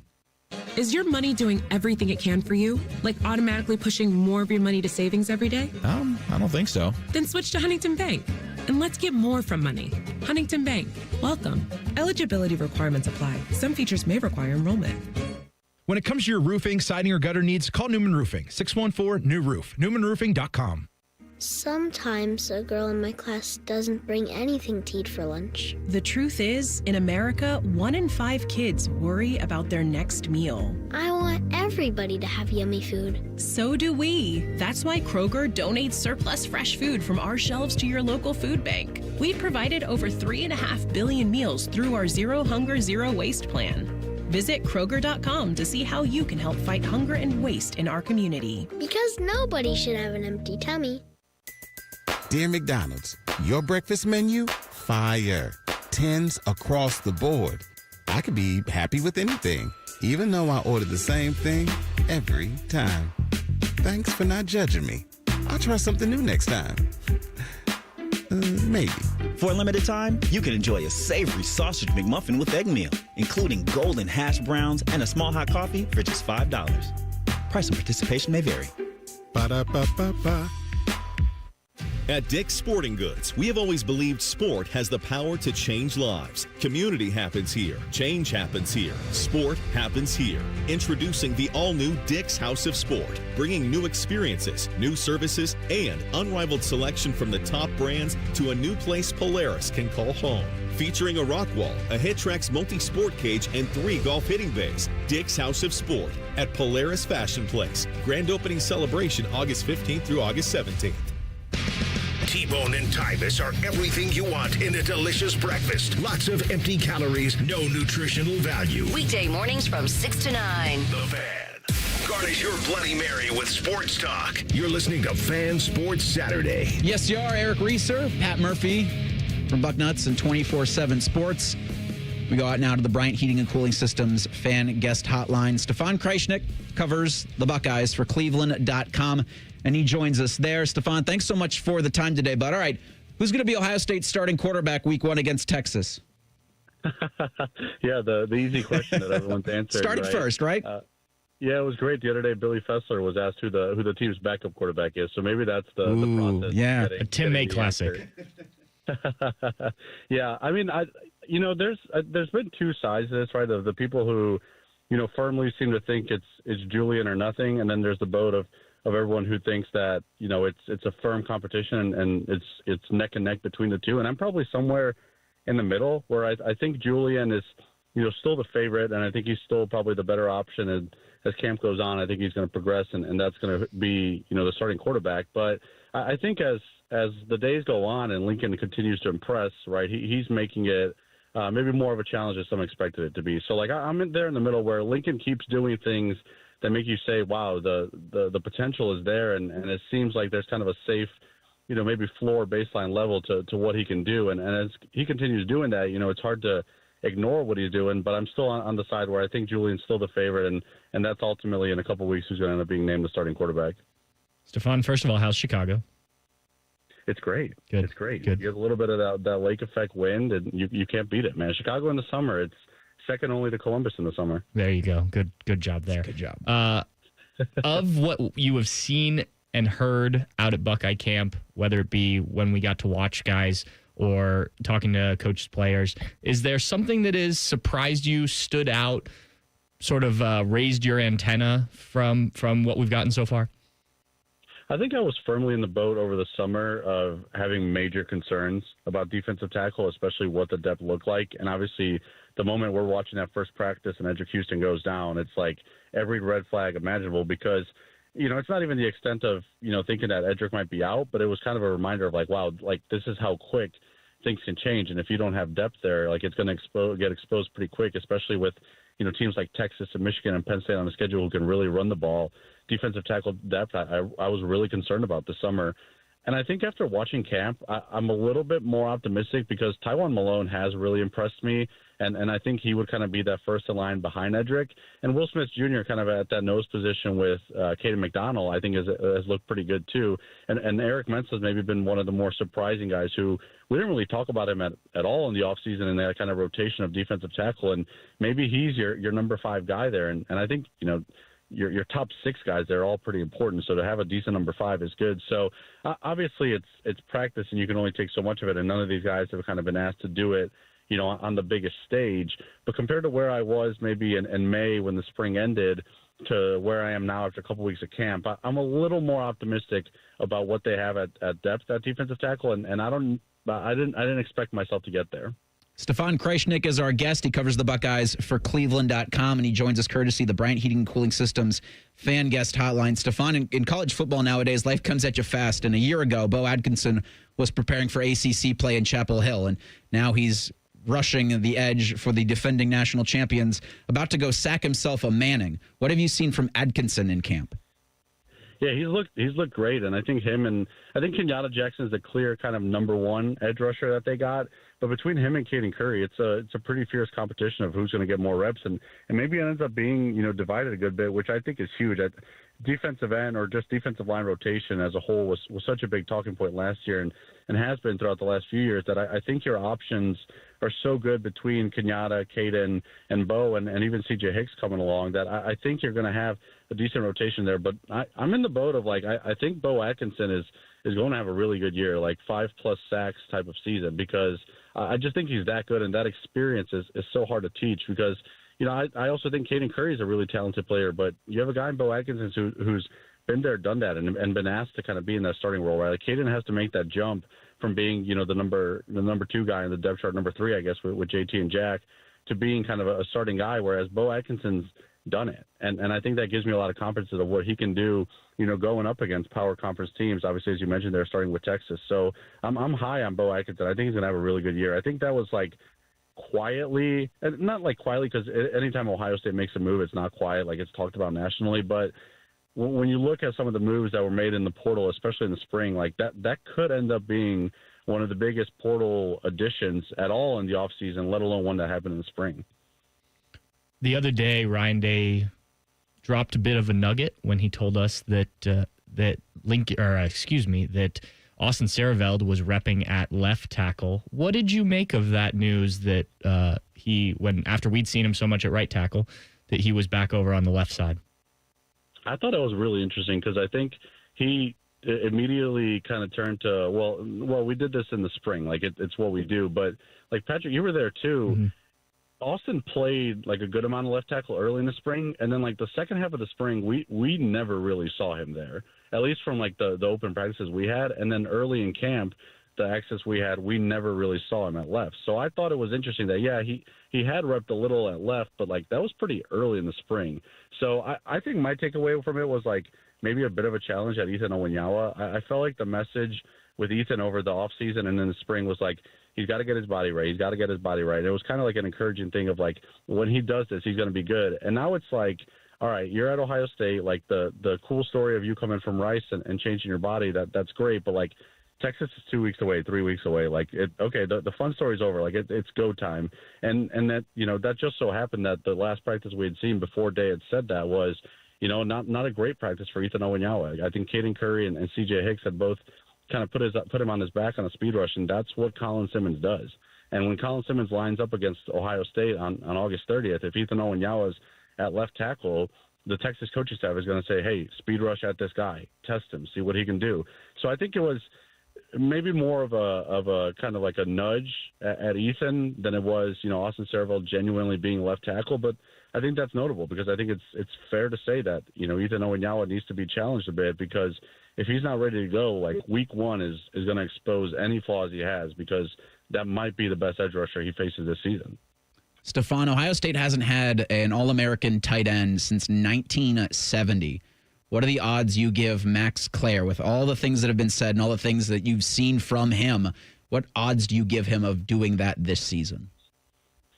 To be an All-American, I mean, that's going to be really tough. I think he's going to be awesome for Ohio State, and I think he's going to have, like, some really important catches. I just don't know if the counting stats are going to be there for, like, an All-American type. I think, like, I'm in the boat of Max Clare having, like, 30 to 35 catches, but all of them are going to be, like, 3rd and 3. Or a red zone situation or a goal line situation. So I think they're going to be like allowed 35 catches.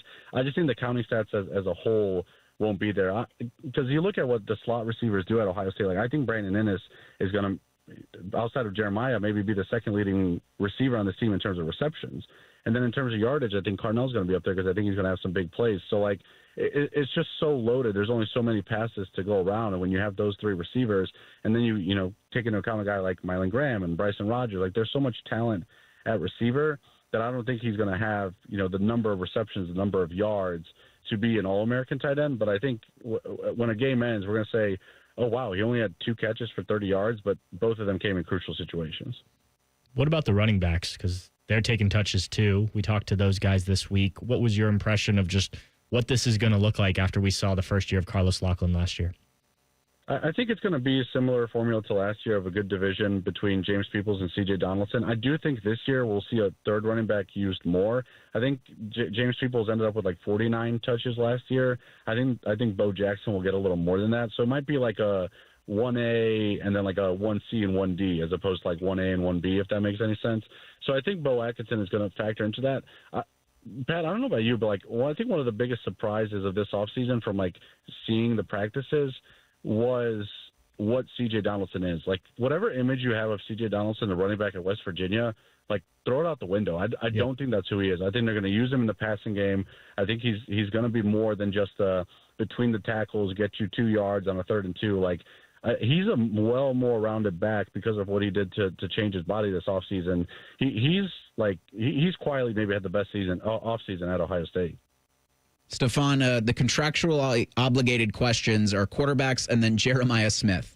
What have you seen from him that makes you think he's going to be better than he was last season? I think the way they're moving him around a bit, I think is going to be huge, right? You guys saw it with Marv a couple of years ago when everyone was going to throw everything they had at Marv and say, make another guy beat me. Like, you had to adjust. You had to find different ways to still make sure he got the ball. And Marv, they did that, and he ended up going to New York. So I think that's kind of the thing that excites me about Jeremiah is there are going to be different things. I also think he's just developed so much as like a leader and a voice. I think when he came in, he's this uber talented guy from Miami, and it's like, all right, he's here to just be an awesome player. But, like, as cliche as it sounds, like, he's becoming a Buckeye. Like, I think people are really starting to identify him with Ohio State. I think he's been the voice in an offseason where they haven't talked too much about Michigan. Like, he's been the guy that's done interviews and said, yeah, I want to beat Michigan. I don't ever want to lose to them again. Like, he's really kind of coming along as someone who not only is going to be remembered as a really talented player, but I think he's going to be remembered as being kind of a culture guy at Ohio State. And I think that's been a big part of this offseason for him. Stefan Krajisnik, our guest. Again, read his stuff at cleveland.com. 21 days. So check out his coverage on the Buckeyes in that lead up to the Texas game. And, of course, everything that he'll have at cleveland.com on the Buckeyes throughout the 2025 season. Stefan, thanks so much for the time today, bud. Enjoy the weekend in the Windy City. Yeah, thanks, guys. Have a great weekend. And he comes to us courtesy of the Bryant Heating and Cooling Systems fan guest hotline. I have an appreciation for people who talk with their hands like me. You'll hear from Ohio State's premier hand talker, Matt Patricia, next at Sports Saturday on The Fan. We know everything about you. We know you love the Buckeyes. We know you love the Jackets. We know you're wearing a red shirt. I just freaked the hell out of someone. The Fan. Aaron, I'm freaking out a little that you're giving away $500 in free repairs whenever someone buys a new water heater. When people are faced with an unexpected expense, an unexpected gift helps restore balance to the universe. Get Eco. ECO. How many things can our plumbers do for $500 or less? Tons of things. Like what? We can repair a toilet that's not working. We can replace a hose bib, install a utility sink or a vanity, run a water line to an appliance, replace a garbage disposal. Get Eco. ECO. Replace a shutoff valve, fix an exposed water leak. What's an exposed water leak? It's one you can see. It's not inside a wall and it's not underground. And we're going to do these sorts of things for free just because a person buys a water heater? Yeah, for free. Because we're restoring balance to the universe? Balance to the universe. Get Eco. ECO. Give it away, plumbers, genius electricians, and gonna make you cool again, HVAC technicians. Whoo, go to geteco.com. My house has a new glow. I love my windows. Universal Windows Direct. Choose from payments as low as $99 a month or 12 months with no payments and no interest, plus a free in-home window and energy assessment. Restrictions apply. Give them a call, 614-502-5220. I love my windows. They've got that brand new home effect. Universal Windows Direct. Hi, welcome to IKEA. Hi, I'm in a whirlwind of college prep.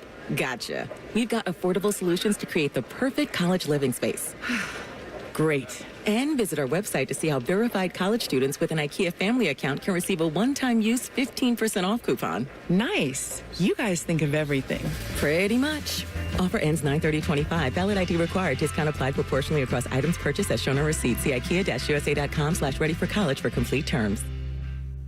We all hear the radio ads about the IRS. They tell you to be afraid, to be scared, and they try to frighten you into calling. I'm not here to do that. Tax Relief Advocates is different. TRA is here to tell you that if you owe money to the IRS, whether it's $5,000, $50,000, or $500,000, we have a solution. It doesn't matter if you're sitting in your car, at work, or with your kids. No matter where you are, call now. 800-507-5193. Don't lose hope. TRA can eliminate or reduce what you owe to the IRS. Generous programs are now available that can give you a fresh start. Our passion is taxes and helping individuals fix their IRS problems. We have over 1,000 5-star reviews on Google and an A+ with the Better Business Bureau. You don't need to be afraid of the IRS any longer. End your tax nightmare today by visiting us online at TRA.com or call 800-507-5193. That's 800-507-5193. Tax Relief Advocates. Real solutions for real people.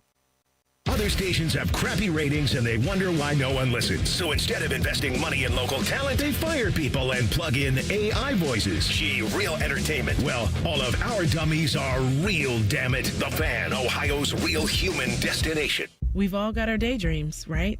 Little things, big things, things you know one day you'll do. Then out of nowhere, cancer. And all your plans don't change a bit. I would know. I'm about to jump out of an airplane with my dad. Our first time skydiving solo. And my second year since starting cancer treatment at Ohio Health. All right, Dad, let's go. You keep making plans. Visit ohiohealth.com/keep making plans. Dear McDonald's, your breakfast menu? Fire. 10s across the board. I could be happy with anything, even though I ordered the same thing every time. Thanks for not judging me. I'll try something new next time. Maybe. For a limited time, you can enjoy a savory sausage McMuffin with egg meal, including golden hash browns and a small hot coffee for just $5. Price and participation may vary. Ba-da-ba-ba-ba. Got one of those days that never stops? Try a stop at Speedway. Refresh your fuel tank, refresh your U-tank with 69-cent large Big Gulp drinks. And refresh the vibe for any drive.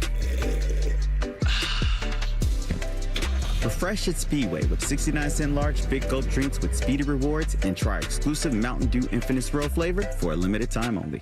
The convenience stores of Speedway. Valid through 8/26/25. See app for full terms. When you're ready to sell your car, another reason to choose Hinderer Motor Company is the easy, fast, fair, and hassle-free way to sell. This is Justin Hinderer. We pay top dollar for your vehicle, whatever the make or model, and no purchase is necessary. Consider trading and get even more toward your next vehicle. Drive in today and leave with cash or get a great deal.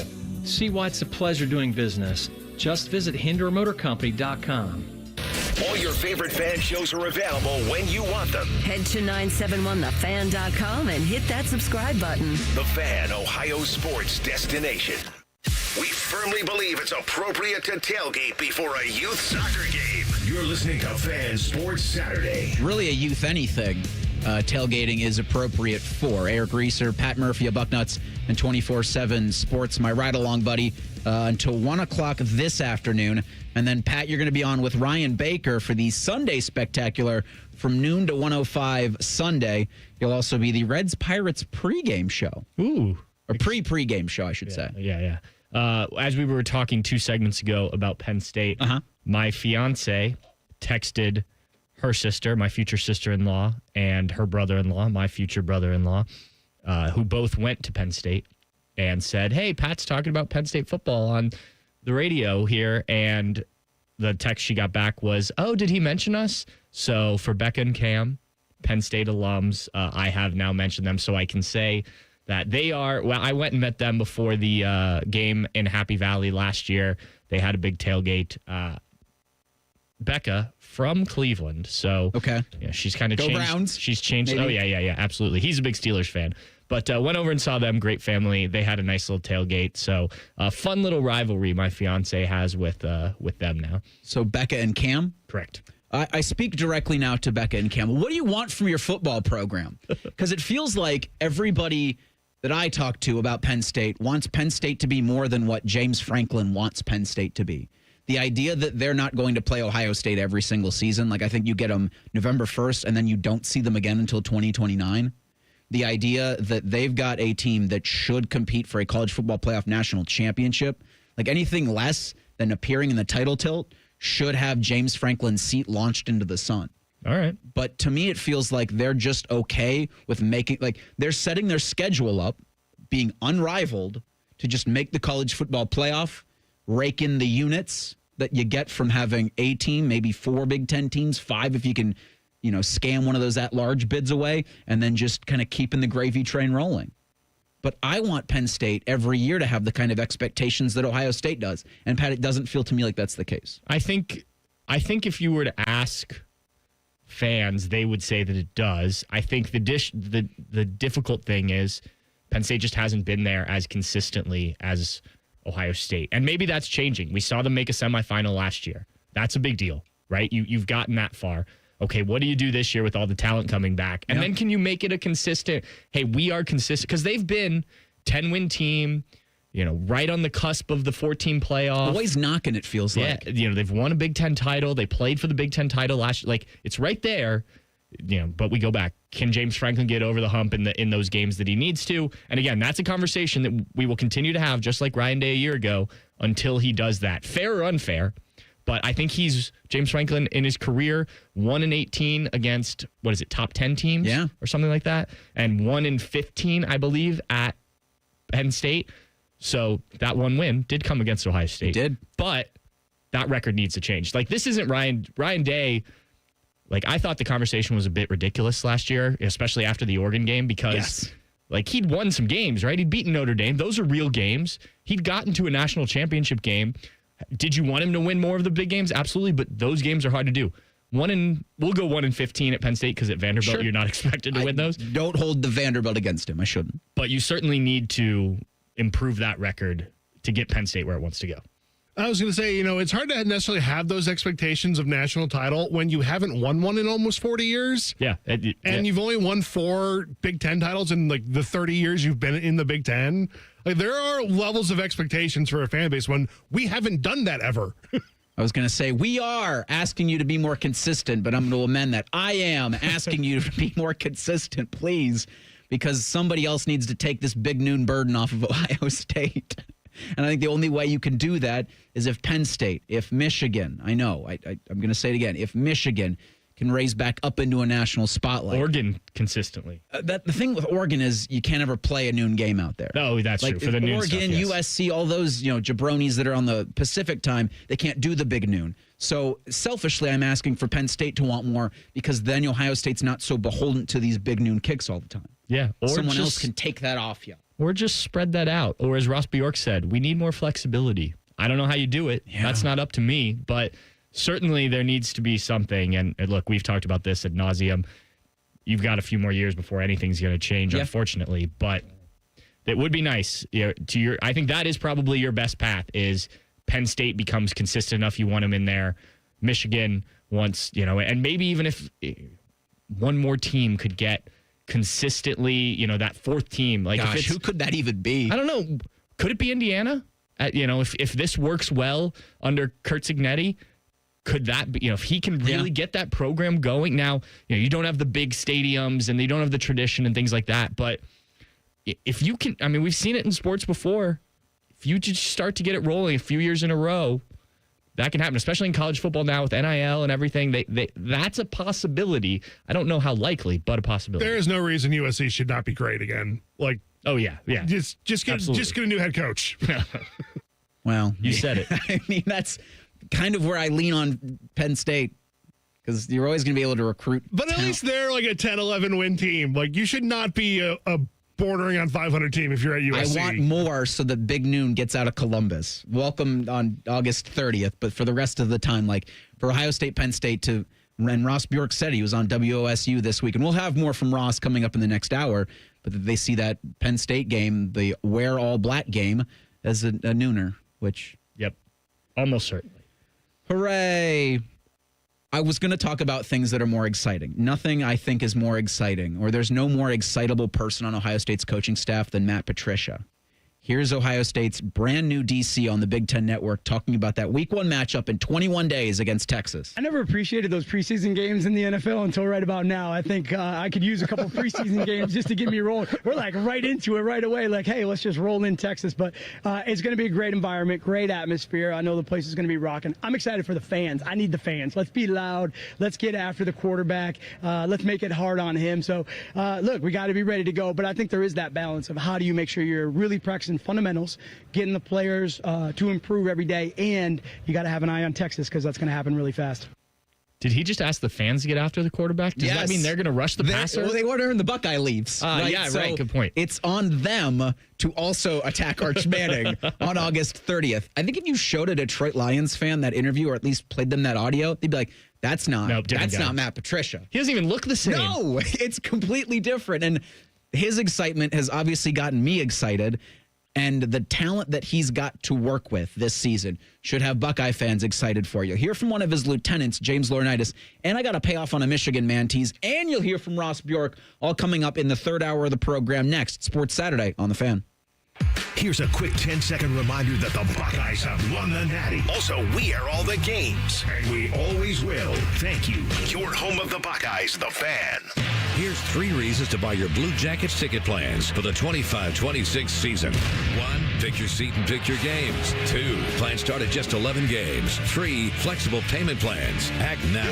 Visit bluejackets.com/tickets. Hi, I'm Dr. John Runyon from Runyon Dental Group. Are you missing teeth or do you have uncomfortable dentures? Dental implants can not only transform your smile, they can restore your confidence and allow you to eat those foods you love that you've been missing. When I was in my early 30s, I was in a similar situation needing complex dental work and dental implants. I understand all the emotions that you're feeling because I've been the patient, and I know that we can help you. Schedule a free consultation today at runyondentalgroup.com. That's runyondentalgroup.com. Lanny went to college and racked up huge debt. A little bit over $100,000. For a degree he couldn't use? Now what? I had a friend that went to my computer career. They even helped him get hired immediately after graduation. One of the things I love about IT is that you can work from anywhere you want. You could become an IT pro in just months, including cybersecurity and the basics of AI with zero experience at mycomputercareer.edu. My Computer Career, an elite CompTIA certification partner. It worked for me, and I know it can work for you. This is one student's experience. Individual results vary. When it comes time to replace the roof over your head, you need a name you can trust. Newman Roofing. Don't just take our word for it. Here's our friend Cindy. We were very happy with our experience, and we would highly recommend Newman to anybody we talk to. Call 614-NEW-ROOF or visit online at newmanroofing.com. Burnt out, foggy, running on caffeine and willpower? It's time for a reset. Hydrate Me Med Spa brings next-level wellness to Central Ohio with medical-grade IV drips, NAD Plus for brain and energy support, and ozone therapy to detox at the cellular level. This isn't just self-care, it's a system upgrade. Feel sharper, sleep deeper, perform better. Now open in Dublin, Grandview, New Albany, and Granville. Book your drip at hydratememedspa.com. The season may be winding down, but there's still time to make the most of Buckeye Lake. At Buckeye Lake Marina, we have year-end deals on boats, accessories, and more to get you ready for next year's adventures. The Buckeye Lake Marina staff is there to help you find the perfect boat at unbeatable prices. Buckeye Lake Marina has a long list of satisfied customers, and you want to be the next. Don't wait. Sail into savings at Buckeye Lake Marina before the year ends and find the boat that's just right for you. Visit BuckeyeLakeMarina.com for more. We've all got our daydreams, right? Little things, big things, things you know one day you'll do. Then, out of nowhere, cancer. And all your plans don't change a bit. I would know. I'm about to jump out of an airplane with my dad. Our first time skydiving solo. And my second year since starting cancer treatment at Ohio Health. All right, Dad, let's go. You keep making plans. Visit ohiohealth.com/keep-making-plans. Broadcasting from the Lindsay Honda Studios. Honda makes the cars, Lindsay makes the difference. Visit lindsayhonda.com. WBNS-FM, HD1 Columbus. The Fan. Sports Center. And I'm Nate Pooterball. In the NFL, it was the Shadeur Sanders show in Carolina as the Browns beat the Panthers 30-10. Sanders made his highly anticipated NFL debut, going 14-23 for 138 yards and 2 touchdowns. Hayden Daniels grabbed both touchdowns in the second quarter. Carolina QB Bryce Young had a quick but effective night, going 4 for 6 for 58 yards and a touchdown. In baseball, the Reds blew a lead in Pittsburgh when the Pirates' Ryan Reynolds had a 2-out, 2-run triple in the 8th to beat the Reds 3-2. The Reds will try to end their 3-game skid tonight at 6:40. Nick Martinez taking on the Pirates' Braxton Ashcraft. Catch the action right here on The Fan. And in Chicago, the Guardians blasted the White Sox 9-5, extending their winning streak to 4 games. Carlos Santana drove in 4, and rookie C.J. Kayfish added a 3-run double in the win. Game 2 of their series is tonight at 7:10. Joey Cantillo taking on the White Sox' Sean Burke. Breaking sports news when it happens on The Fan. Just because it's the weekend doesn't mean we shut up. This is Fan Sports Saturday. Happy Saturday. Eric Reiser, Pat Murphy from Bucknuts and 24/7 Sports rolling along until 1 o'clock this afternoon. And then we will step aside for Buckeye Replay, the 2025 Rose Bowl quarterfinal game between the Bucks and the Ducks out in Pasadena. Timmy Hall is going to be the master of ceremonies for that rematch, which was, I would say, Pat, that I had the most fun this Buckeye season in the Tennessee game. But the pushback I got was, no, Oregon was more fun. Yeah, the rematch and just the way that game started, too, like the pass to G. Scott down the sideline. And look, I think the big thing with that was you got the Tennessee game, which was huge because everything that had happened with Michigan and whatnot and all the emotion that was released from that game. But then it was like, okay, is that the team that's going to continue on in this playoff, right? Or will they go out? Will this be a dogfight against Oregon like the first game? And they just took it to them. I mean, the score by halftime was what, I mean, I think fans would have been happy if that would have been the final score, right? Yeah. And there wasn't a ton more in the second half, but they didn't need it. And so that one, too, I think Look, I think the fun thing about this playoff run is you don't have to pick a favorite game. Like, you don't. The whole thing was great, right? And I know people that went to all of these, fans that went to all these games. If you watch them on TV, whatever you did, enjoy it all. Like, there was no point during that run it was like, ooh, that was bad, right? Like, Texas even making it a little bit closer, Notre Dame starting to creep in. That only made the wins that much better, right? Yeah. Right? So, yeah, for me, like, I don't think it, if you have a favorite moment, if you have a favorite whatever, that's great. But don't let people make you pick one because the whole thing was awesome. It just felt so good to beat Tennessee the way you did with so many Tennessee fans in town. Having heard for weeks prior to that game, it was going to be a Neyland North, how it was going to be an orange out, how Ohio State stood no chance against Nico Iamaleava and a Tennessee attack that was going to be able to run the ball on you, and none of it happened. I mean, Nico was incredible. I thought Nico's a really good quarterback going into that CFP game, and I had a ton of respect for that kid's toughness. It's going to be wild to see him back at Ohio Stadium, like mid-November? Yeah, when UCLA. Yes, and he talked about it Big Ten Media Days. They beat him up. He said, paraphrasing, but said as much, and it's like, those boys are going to want to get after me again. Crack 2 helmets, right? And I don't think it'll be as cold. No, in November, but it still will be different for a Southern California kid who is now back in Southern California and played the last couple of years in the South. It's wild. And only college football, I think, really can kind of bring you this. It will be similar helmets chasing down Nico Iamaleava, but different names, different faces. Right. You're going to have a lot of fun, I think, this season with the defense for Ohio State. We had talked to Stefan Krajisnik in the last hour about the defensive front and how there's going to be so many guys that are going to be able to produce. Like he said, 5.5 sacks for Bo Atkinson. And if you missed that interview, you can go back and listen to it. We'll have the podcast available 20 minutes after the show. But at WBNS Radio on YouTube is where you can see everything that we do all of the time. So as I speak to you in the future at 3 o'clock, I hope your Saturday afternoon's going fantastic, because you're giving yourself some Eric Reiser and Pat Murphy to go through into your Saturday night.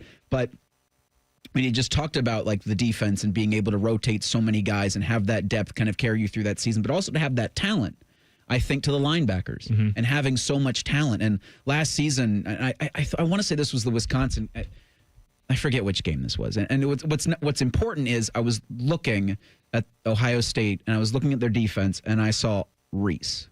And I go, wow, they're just kind of throwing in Arvell Reese.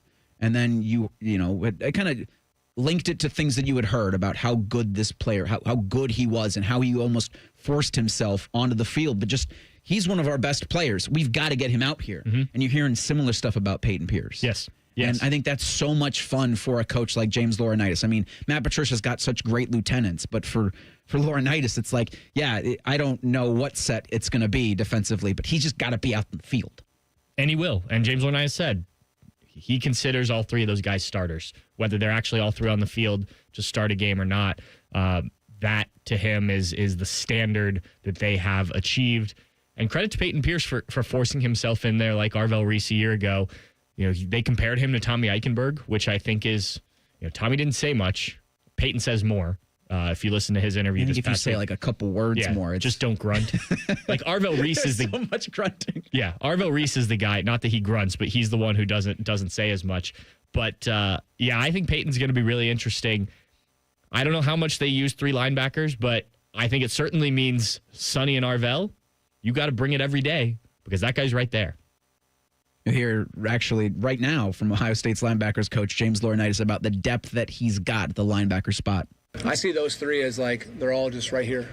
Sonny, Arvell, and Peyton are all right here. So I think having those 3 to be able to throw in them at any given time to keep everybody fresh as the game goes on.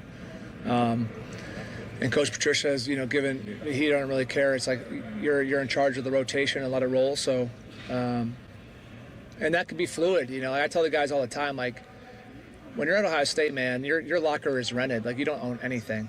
Like it's rented. These numbers are rented. Outside of like the GOATs who are players, Heisman's and Bill, like those numbers are all rented. There's always going to be a number 33. There's always going to be another, 20. Like So same thing with like you can have to go out in the field with Arvell and Sonny, and next thing you know, if like the week of practice doesn't show focus and dedication and improvement, then it could be Peyton and whoever. Like it's all fluid. Like that is not concrete. I said the depth chart's never concrete. It's always moving. So it's all about their play and practice. How important do you think it is to have a guy like James Laurinaitis running this linebacker room? Huge. The moment that James decided he wanted to get into coaching, it was like, you got to get him back here. And I get why he started at Notre Dame with his buddy Marcus Freeman. That was a good opportunity and probably great that it worked out that way. But if you look at what you've done with Brian Hartline, different path, but similar with Tim Walton. Like when you have guys that played for this program and care for this program coming back to coach their position groups, like it just means something different to them. Not more, less, whatever. I'm not going to say that it's any different with Tyler Bowen coaching the offensive line or when Ryan Day came in and was coaching quarterbacks. Like you can still have really good production there, right?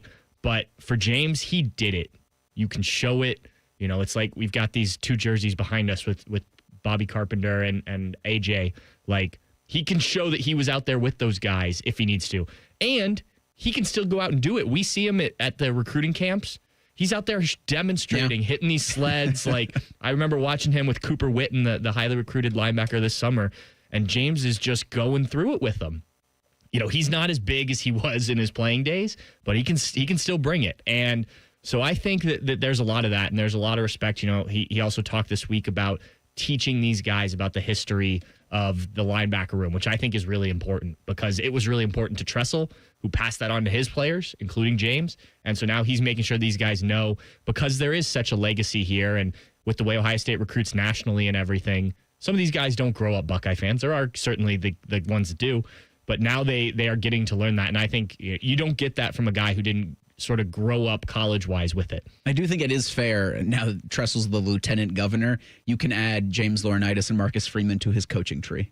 Yeah, it's a wild sentence I just said, right? Like Marcus Freeman, head coach at Notre Dame, Jim Tressel, lieutenant governor of the state of Ohio, James Laurinaitis, linebackers coach, and what I think could be a succession plan for Ohio State defensively. Because if this goes well with Matt Patricia over the next 2 seasons, I don't think he's back for a third, because I could see he may not be back for a second. That Matt Patricia that you heard from before we left for break is a head coach. At least that's what I think he'd want to be. Right? Yeah. Well, and that's a good question, and one that only he can answer, because he did it.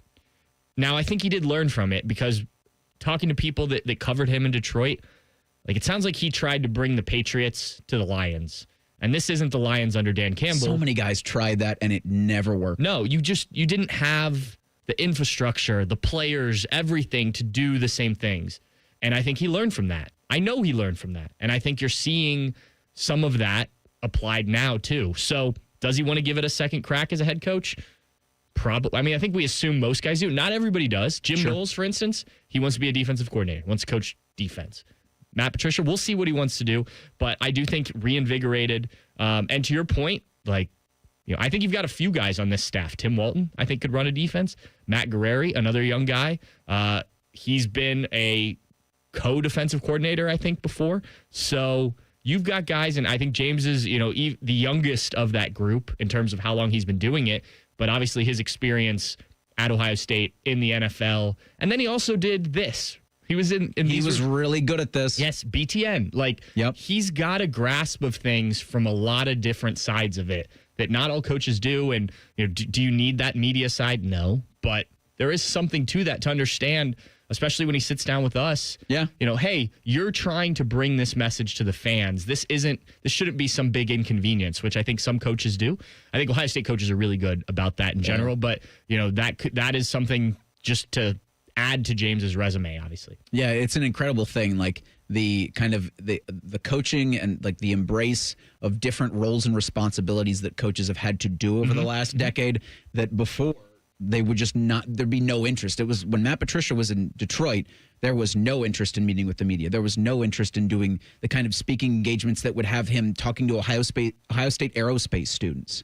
but I do think there's a great understanding and really an embrace of when you're speaking at any time and you're wearing that Block O or you're a representative of Ohio State, you are a spokesperson for the university. Like your message is in, or should be at least, in lockstep with messaging from Top Gun Teddy all the way on down. Yeah. And that's why I continue to say that this program is in the best hands.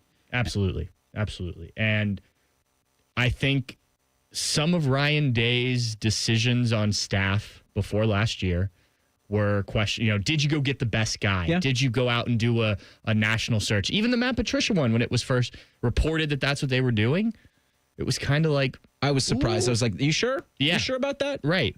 But you look at how it's worked out. I mean, obviously, winning a national championship, hey, you got it right? There, you get a lot more grace. Yes.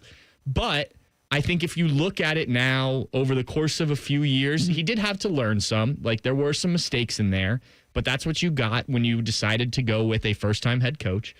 And it's fallen into place in a nice way where you've got this blend of experience, NFL experience, college experience, guys that are kind of coming through but have experience playing at Ohio State, playing in the NFL. You know, the idea of we're going to promote Brian Hartline, offensive coordinator, let him be the play caller finally. But then we're going to bring in a guy like Tyler Bowen to coach offensive line, who's been an offensive coordinator and focuses on the run game. So now we've got a nice blend there. I think it just makes a lot of sense now that we have sort of a bigger sample size of what Ryan Day wants to do with the staff. Yeah, we had talked to Ryan Day at camp, and I'd asked him about his coordinators, about Brian Hartline and Matt Patricia, and he was quick to include Tyler Bowen in that. And so I think, and it's incredible that like they were planning on Bill O'Brien. And then Bill O'Brien took the Boston College job, and then they brought in Chip Kelly, and Ohio State does what it did in that 4-game stretch to win the college football playoff national championship. And yes, it gives you extra grace when you are able to summit college football's mountaintop. Speaking of grace, I think we got to give some to Ross Bjork and everything the athletic department is going to attempt to do this upcoming football season. You'll hear from Ohio State's athletic director next. It's Sports Saturday on The Fan. We have so many local shows, I can't fit them in a 10-second promo. So let's just say we're live and local all damn day. The Fan. Common Man here. I want to tell you about my guy, Bob Capace, owner-operator of Worthington Jewelers for the past 25 years. If your only experience is going to the mall for jewelry, Bob and his team will blow you away. Service, quality, and a great price. The store is busy all the time because people keep coming back. True story. My 8-year-old daughter says to me, "When can we go see Mr. Capace again? He's nice." Yes, he's nice. Worthington Jewelers on High Street in Worthington, worthingtonjewelers.com. Hi, I'm Dr. John Runyon from Runyon Dental Group. Are you missing teeth or do you have uncomfortable dentures? Dental implants can not only transform your smile, they can restore your confidence and allow you to eat those foods you love that you've been missing. When I was in my early 30s, I was in a similar situation needing complex dental work and dental implants. I understand all the emotions that you're feeling because I've been the patient and I know that we can help you. Schedule a free consultation today at runyondentalgroup.com. That's runyondentalgroup.com. The dog days are the best days to save at Coughlin Kia, Central Ohio's largest volume Kia dealer. Get 0% financing on any new Kia EV, Sportage, or Sorrento, or 1.9% on a new 25 Seltos or K5. Visit CoughlinKia.com. Based on January to December 2024 retail sales at all 4 locations. 0% for 48 months equals $20.83 per 1,000 finance. 1.9% for 48 months equals $21.65 per 1,000 finance. All manufacturer incentives to dealer. Prior sales excluded. Dealer financing required. Residency restrictions may apply. See dealer for details. Ends 9/2/25. The season may be winding down, but there's still time to make the most of Buckeye Lake. At Buckeye Lake Marina, we have year-end deals on boats, accessories, and more to get you ready for next year's adventures. The Buckeye Lake Marina staff is there to help you find the perfect boat at unbeatable prices. Buckeye Lake Marina has a long list of satisfied customers, and you want to be the next. Don't wait. Sail into savings at Buckeye Lake Marina before the year ends and find the boat that's just right for you. Visit BuckeyeLakeMarina.com for more. When you're ready to sell your car, another reason to choose Hinder Motor Company is the easy, fast, fair, and hassle-free way to sell. This is Justin Hinderer. We pay top dollar for your vehicle, whatever the make or model, and no purchase is necessary. Consider trading and get even more toward your next vehicle. Drive in today and leave with cash or get a great deal. See why it's a pleasure doing business. Just visit HinderMotorCompany.com. Unlock big savings and add style and security to your home with high-quality Schlage door locks from Menards. Whether you're looking for a traditional interior lock or a Wi-Fi compatible electronic lock, Menards has you covered. With more than 200 options of Schlage door locks in stock. Save big on all door locks. And don't forget to check out our weekly flyer on Menards.com for all the great deals happening now. Save big money at Menards. We at The Fan have created a show where you can be a homer, a hater, or whatever you want to be. Your family may not listen to you, but we will. Sundays at 11, it's The Fan Call-In Show presented by ESPN Bet at Hollywood Casino Columbus. You're welcome. Skyline is introducing a new chicken chili. Come get that world-famous Skyline flavor you love with a new protein option. Try the new Skyline chicken chili on Waze, Coney's, and all your Skyline favorites. At Columbus Skyline locations only while supplies last. Got one of those days that never stops? Try a stop at Speedway. Refresh your fuel tank, refresh your U-tank with 69-cent large Big Gulp drinks. And refresh the vibe for any drive. Refresh at Speedway with 69-cent large Big Gulp drinks with Speedy Rewards and try exclusive Mountain Dew Infinite Swirl flavor for a limited time only. The convenience stores of Speedway. Valid through 8/26/25. See app for full terms. Hi, I'm Rick Germain, and it's the Toyota National Sales Event all month long at Toyota West. With over 600 new and pre-owned vehicles available, Toyota West at I-270 and Georgesville Road has the car you're looking for. And right now at Toyota West, take advantage of no payments for 90 days, and every pre-owned vehicle comes with a 72-hour exchange policy plus a 3-month warranty for qualified vehicles. Come see us at the Germain Auto Mall on Georgesville Road or get started today at ToyotaWest.com. No payments for 90 days. Deferred payment. Interest accrued at time of inception with approved credit. Expires 8/31. We repurpose a lot of the junk we haul away. Donatables get donated to a family that needs them, and the recyclables get recycled. And we have enough trucks that we can come the day you call us. We work to help your neighbors, the planet, and you. Call 1-800-GOT-JUNK. Let me ask you something. Is your money doing everything it can for you? I don't know. How would I know? Is it automatically saving for special events and keeping you posted on its progress? Like at Huntington Bank? Oh, no. Is it tracking your spending so you can make the best choices at the mall? Nope. Or setting limits on your teenager's debit card? Definitely not. Then it could certainly be doing more. Yeah, sure sounds like it. Let's get more from money. Switch to Huntington Bank. Welcome. Eligibility requirements apply. Some features may require enrollment. Fan weather. From the Logan AC and Heat Services Weather Center. I'm meteorologist Aaron White here with your 10 weather impact forecast for your weekend. We're tracking sunshine, but also rather toasty temperatures up to around 90 here for today and tomorrow. The wind out of the south at about 5 to 10 miles per hour here for the weekend. As we head into the work week, we are going to be tracking a rise in humidity, but along with that heat, highs around the lower 90s here for Monday and Tuesday, but with the humidity, that will also fuel the chance for showers and storms here by the middle of the week. And that's a look at your 10 weather impact forecast here on 97.1 The Fan. Matty Ice is currently bathing himself in creamy jalapeno dip. And I've officially run out of ways to tease this show. Rothman and Ice. Weekdays at noon. The Fan. Instead of annoying national people talking to you this weekend, we've opted for annoying local people. This is Fan Sports Saturday. Yes, it is. Eric Reiser, Pat Murphy from Bucknuts and 24/7 Sports joining me until 1 o'clock this afternoon. We'll have Ohio State and Oregon from that 2025 college football playoff run. Will be the Buckeye replay presented to you by Timmy Hall at 1 o'clock this afternoon. Pat, I'm going to ask you, what is the number one job for Ohio State Athletic Director Ross Bjork, in your opinion? That's a tough one. I don't know what his answer would be to that. I mean, fundraising is huge. Mm-hmm. I think ultimately, I guess, you want the sports that you have. So 36 varsity sports Ohio State has. You want them to be as successful as possible.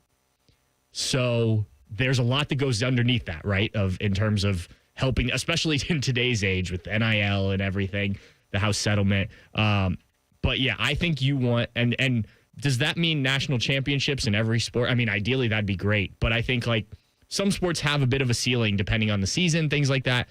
You want the most success you can possibly have with every sport that you preside over. And I think that's what he looks at Like, if you are evaluating his job, I think that's where you look. This sport, which ones do we give pluses to? Which ones do we give minuses to? Are you coming out ahead? I do give him great credit for coming out early when all of this House versus NCAA settlement was starting to come out and what exactly was going to be paid to the House defendants.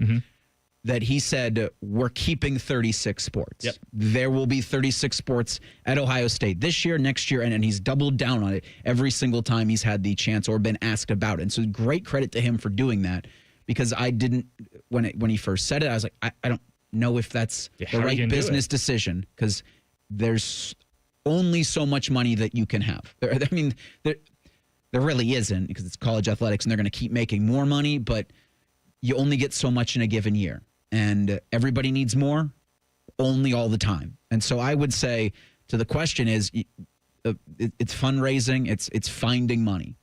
And so when he had his press availability earlier this week about the changes coming to the shoe, the game day experience changes coming to Ohio Stadium in the fall, every single bullet point that he shot, I said, that's a way to increase revenue. It's a way to increase revenue. Some indirectly, like I think the victory bell ringer to lead the team out onto the field.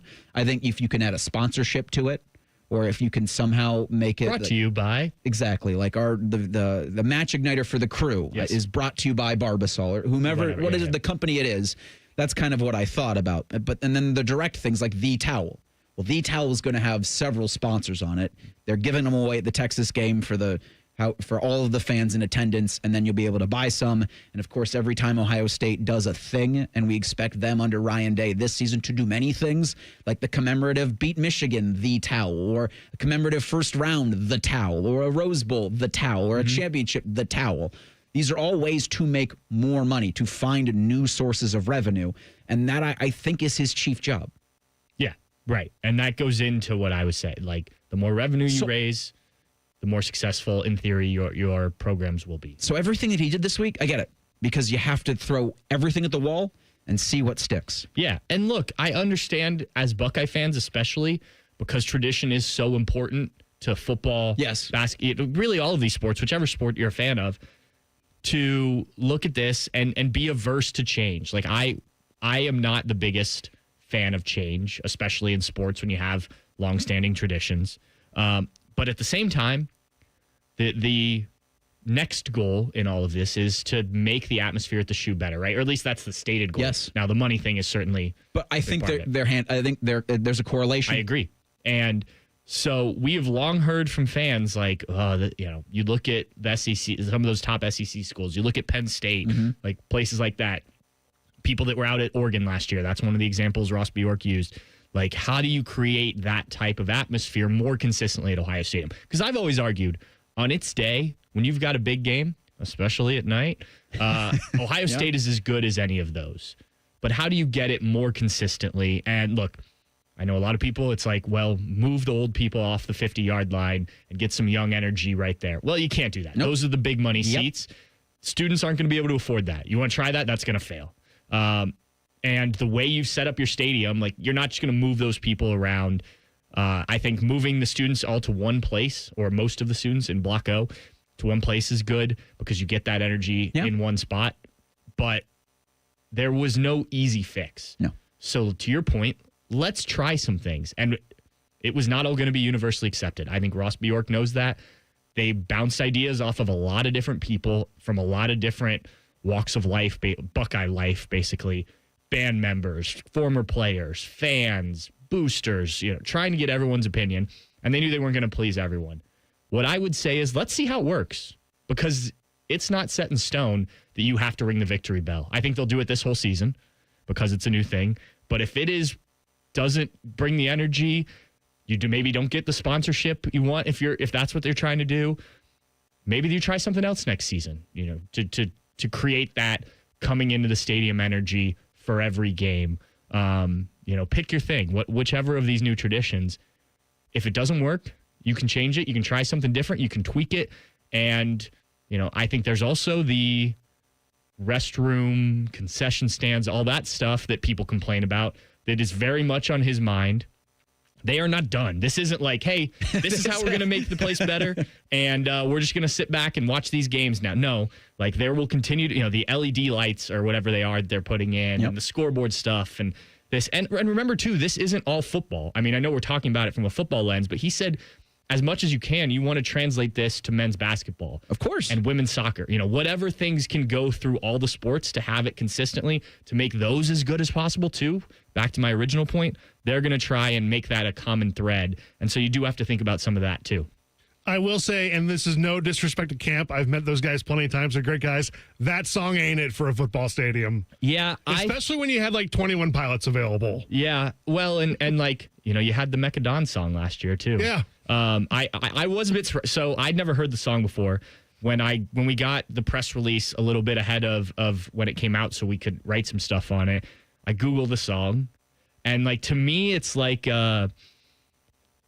Tennessee and Rocky Top. Also, I'm pretty sure it's about OU. Yeah, well, they went to about Athens. Yeah.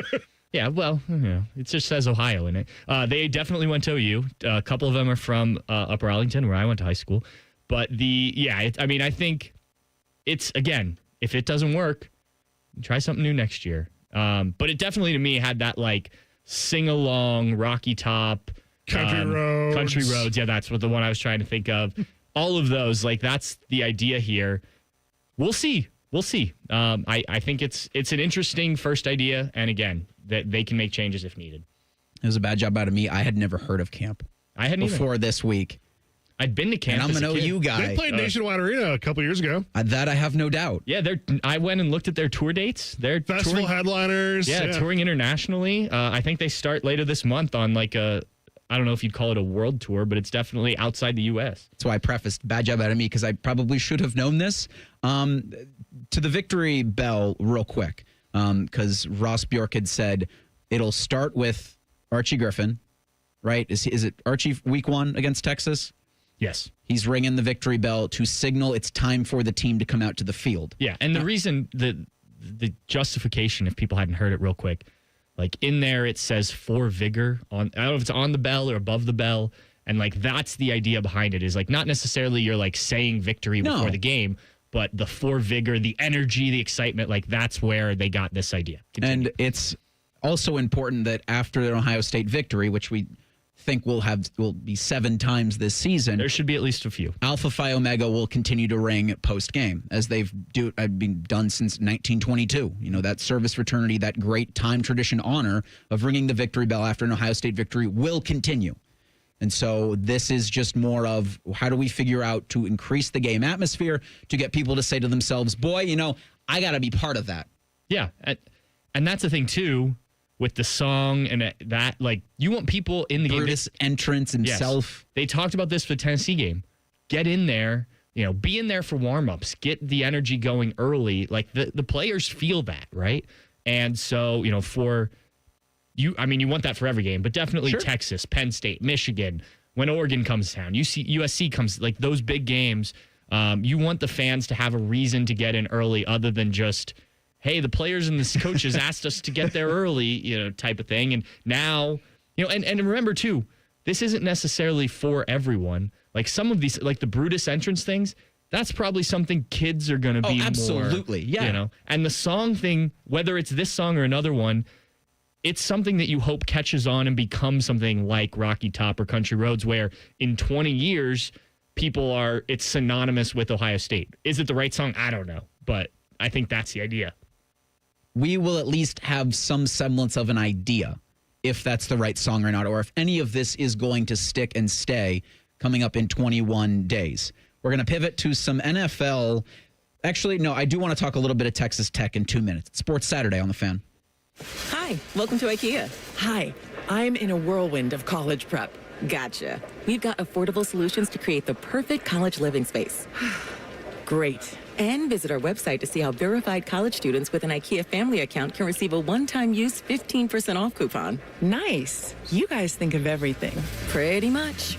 Offer ends 9/30/25. Valid ID required. Discount applied proportionally across items purchased as shown on receipt. See IKEA-USA.com/ready for college for complete terms. The roof of your home protects what matters most in your life. Your family, your memories, your peace of mind. So when it comes time to replace the roof over your head, you need a name you can trust. Newman Roofing. Don't just take our word for it. Here's our friend Cindy on why she chose Newman Roofing over all the rest. We had interviewed and talked with several other roofing companies around the city. The salesperson that came to speak with us was extremely knowledgeable, answered questions, took his time with us. We were happy to make Newman our choice. And you'll have peace of mind knowing that on the day of the installation, we'll give you and your home the respect it deserves. The guys arrived right on time. The crew leader came and talked with us, let us know what they were going to be doing. He was here all day with the crew. That itself was very impressive. If you're thinking about your roofing or siding, give Newman Roofing a call today. We were very happy with our experience, and we would highly recommend Newman to anybody we talk to. Don't just get a new roof, get a Newman roof. Call 614-NEW-ROOF or visit online at newmanroofing.com. We could tell you what makes Giant Eagle special, but we think our customers say it best.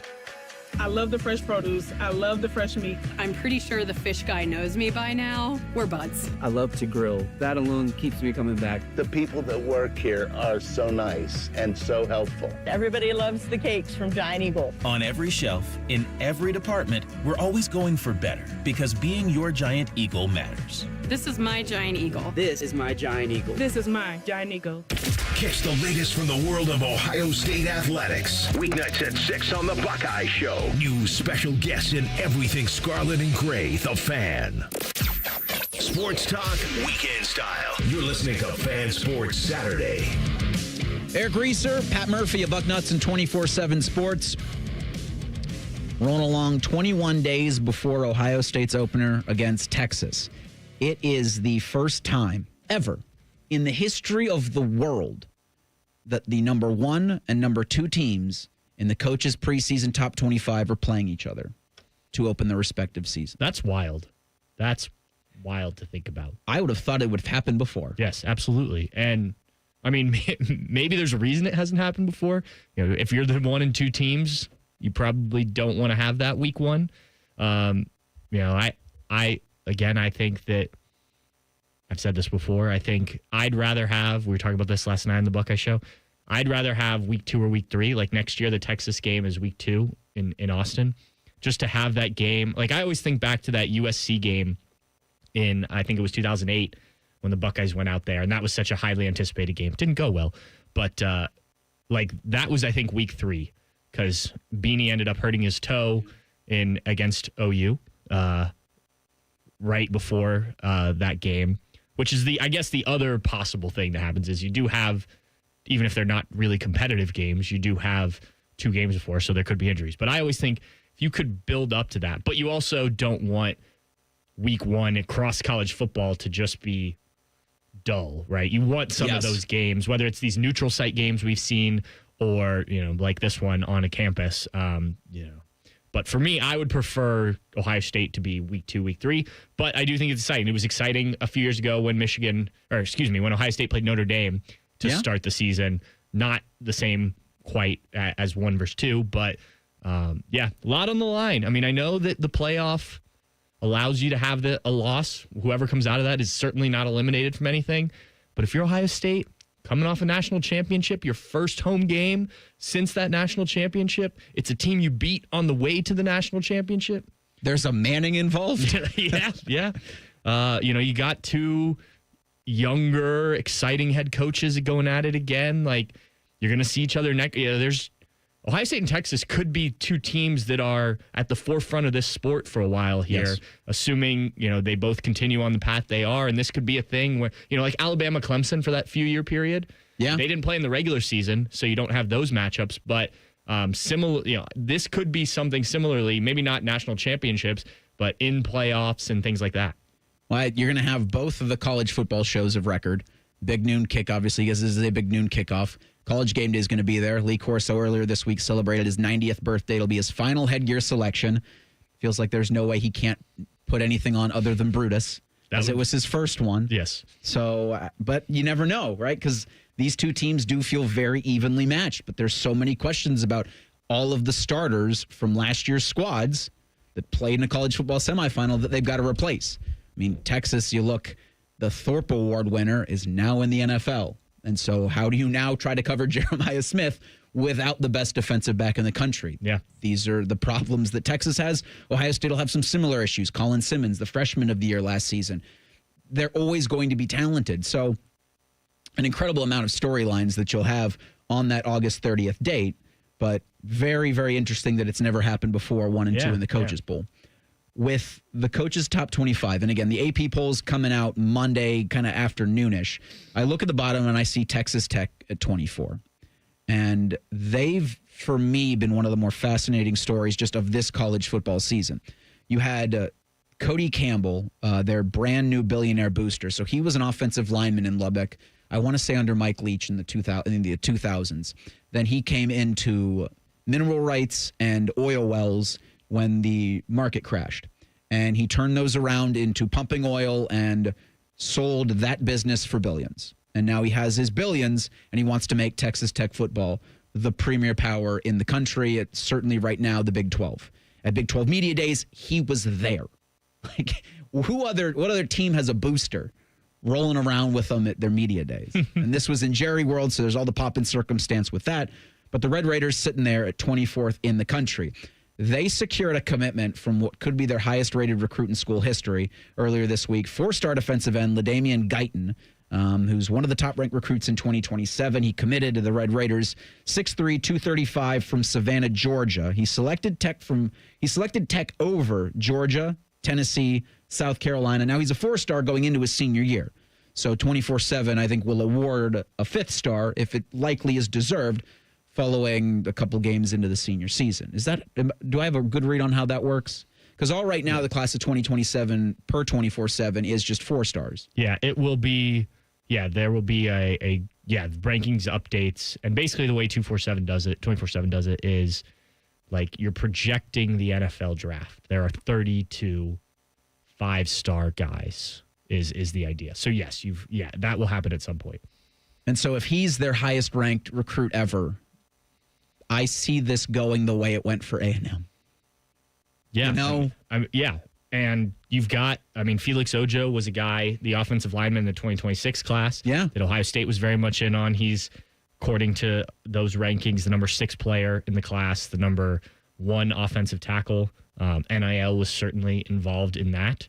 His agent, the guy has an agent, and he's not finished high school yet.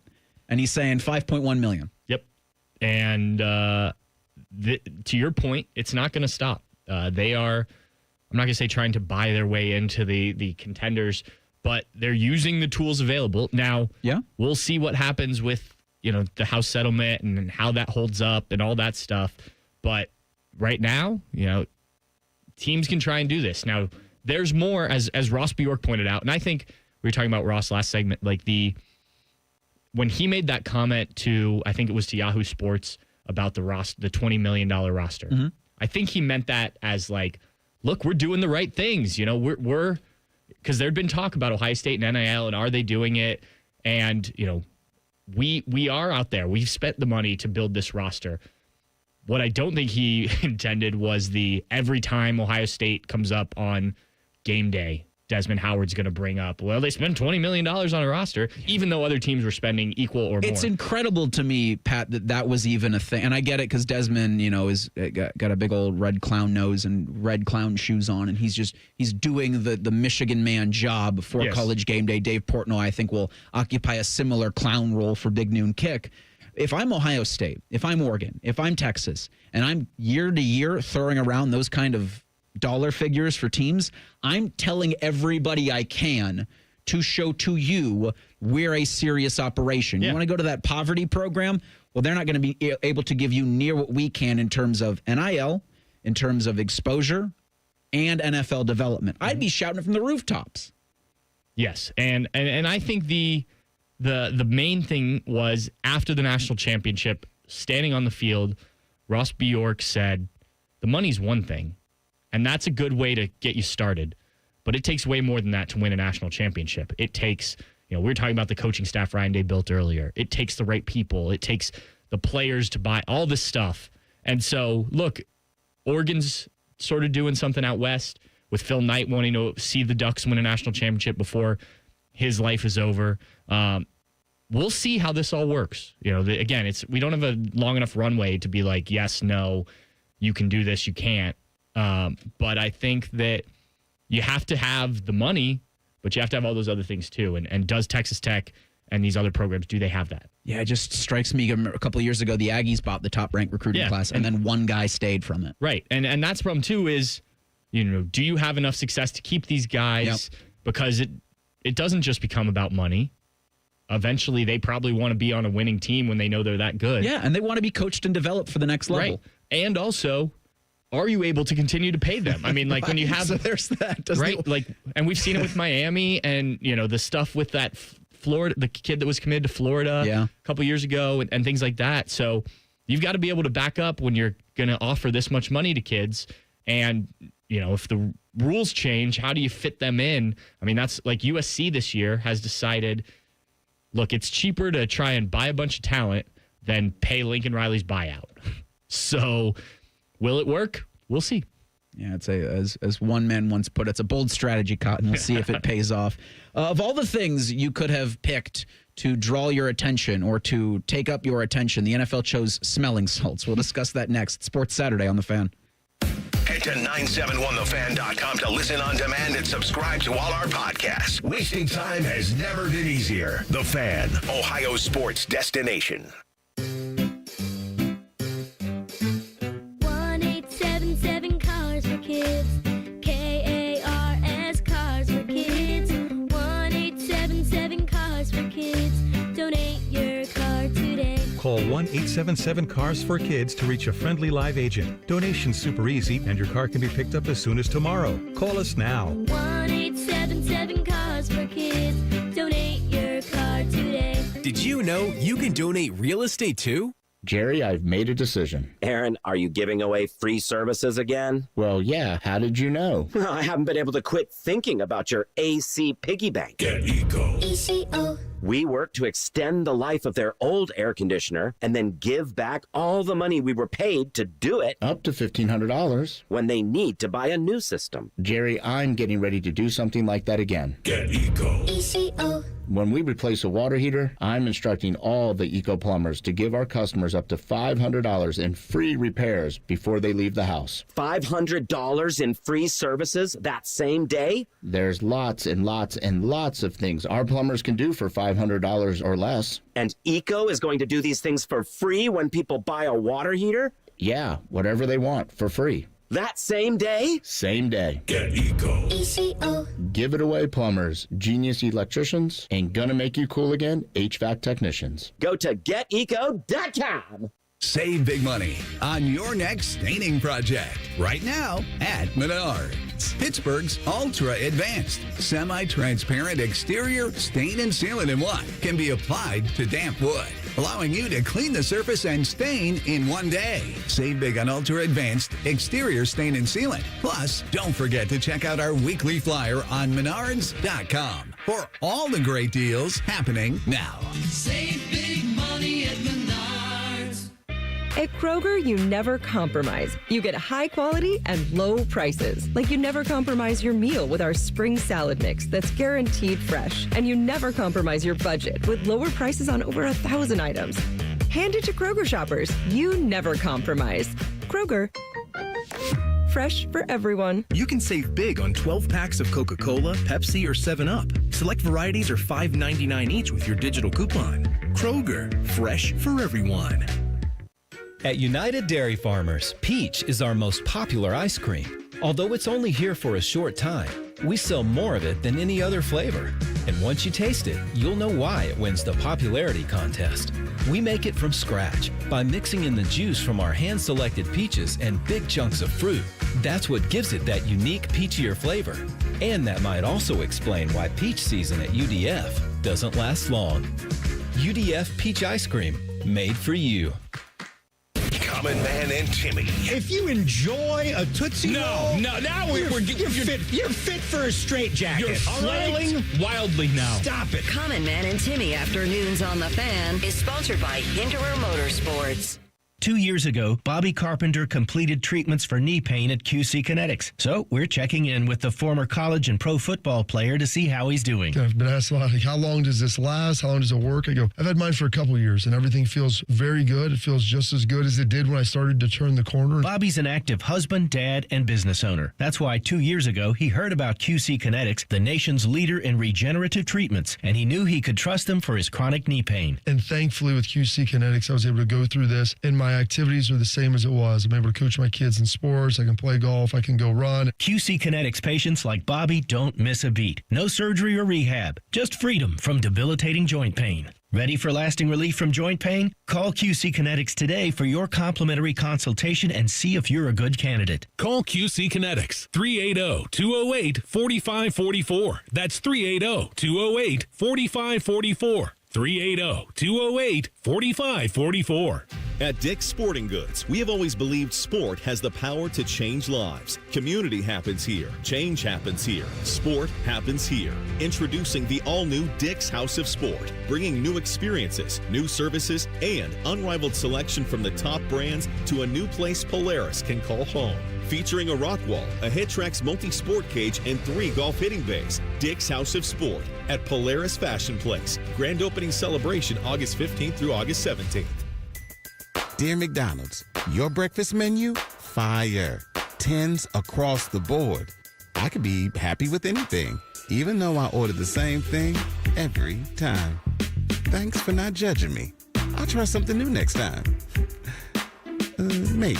For a limited time, you can enjoy a savory sausage McMuffin with egg meal, including golden hash browns and a small hot coffee for just $5.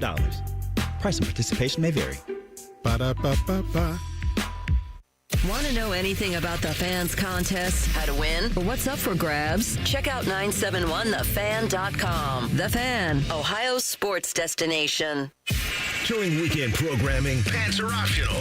Look at my butt!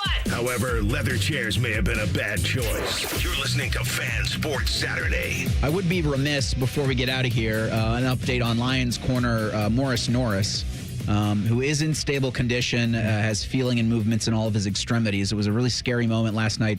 In the fourth quarter of the Lions preseason game against the Falcons, he went for a tackle, took a knee to the skull. Mm-hmm. And he was carted out on an ambulance. It's certainly something that you flash back to how you felt in the moment with DeMar Hamlin. And I'm thrilled that the NFL just said, okay, this is we're done.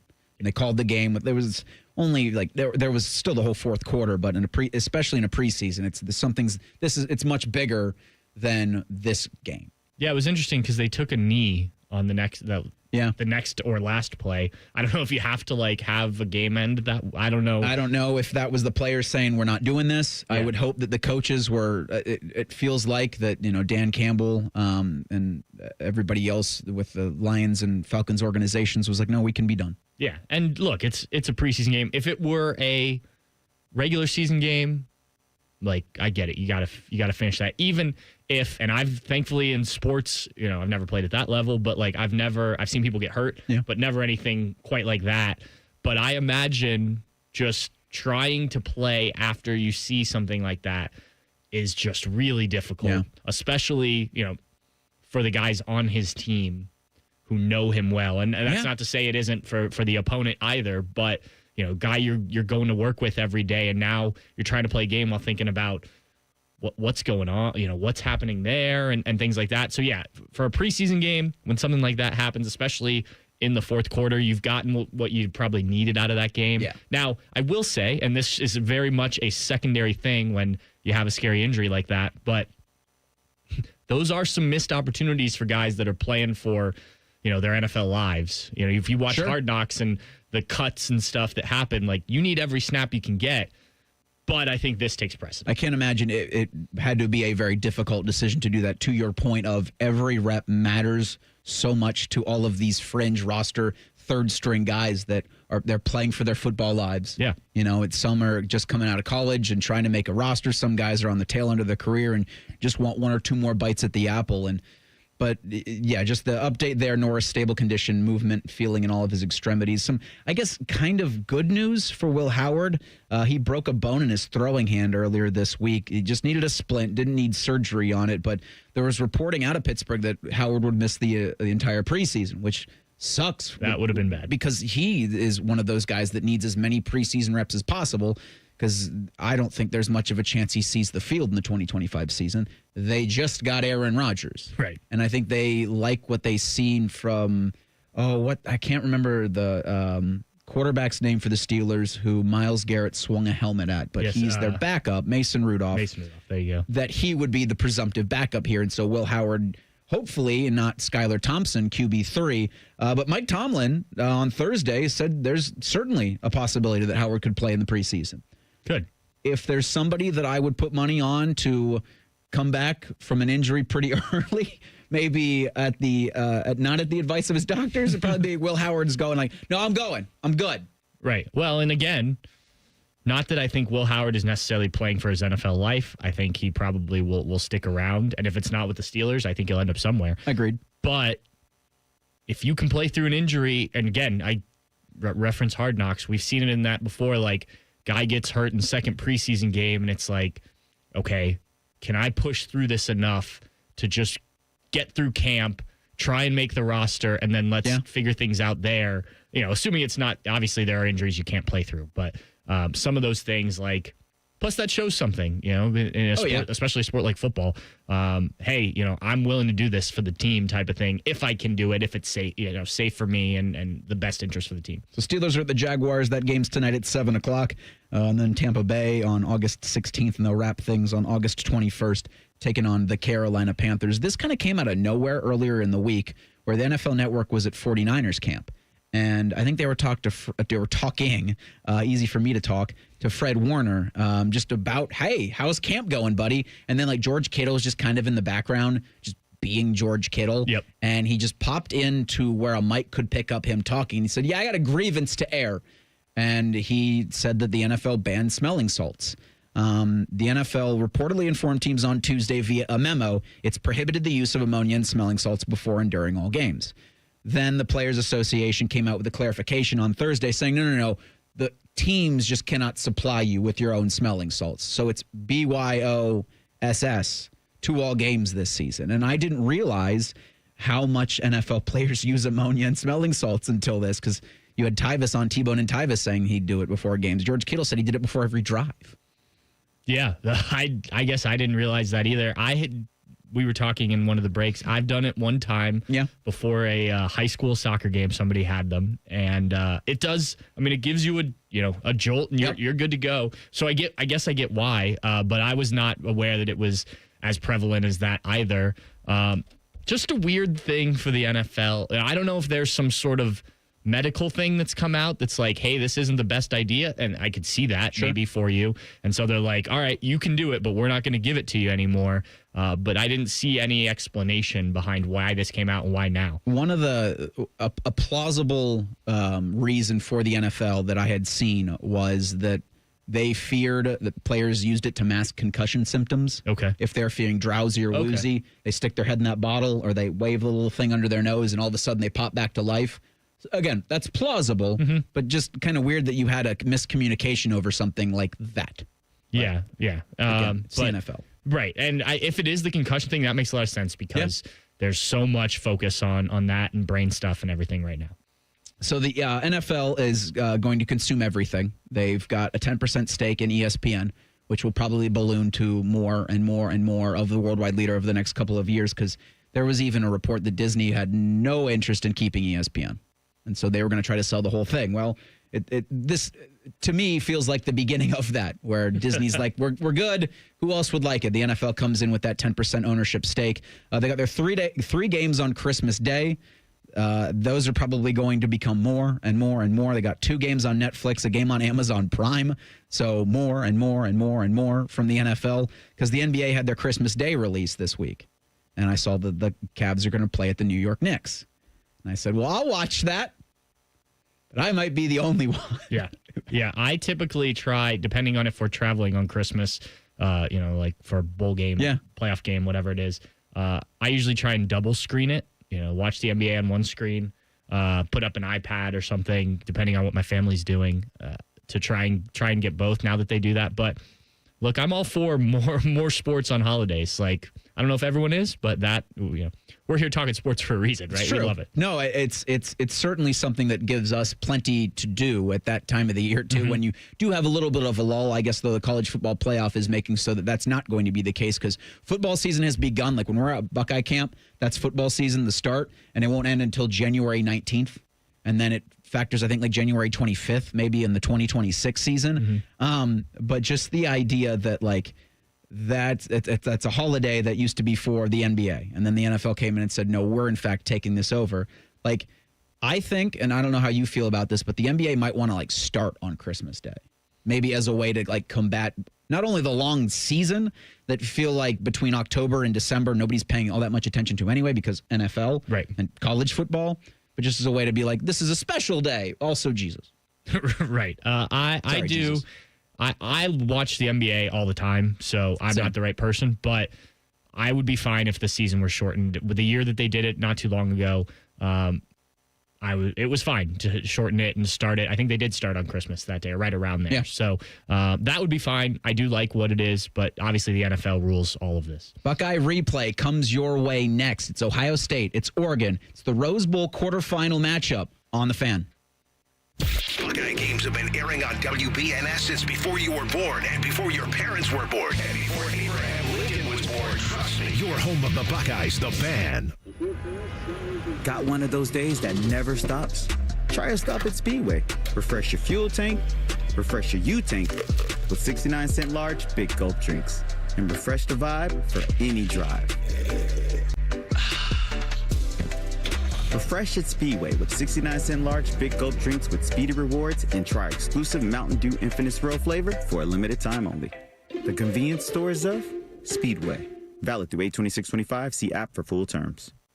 We all hear the radio ads about the IRS. They tell you to be afraid, to be scared, and they try to frighten you into calling. I'm not here to do that. Tax Relief Advocates is different. TRA is here to tell you that if you owe money to the IRS, whether it's $5,000, $50,000, or $500,000, we have a solution. It doesn't matter if you're sitting in your car, at work, or with your kids. No matter where you are, call now. 800-507-5193. Don't lose hope. TRA can eliminate or reduce what you owe to the IRS. Generous programs are now available that can give you a fresh start. Our passion is taxes and helping individuals fix their IRS problems. We have over 1,000 5-star reviews on Google and an A+ with the Better Business Bureau. You don't need to be afraid of the IRS any longer. End your tax nightmare today by visiting us online at TRA.com or call 800-507-5193. That's 800-507-5193. Tax Relief Advocates. Real solutions for real people.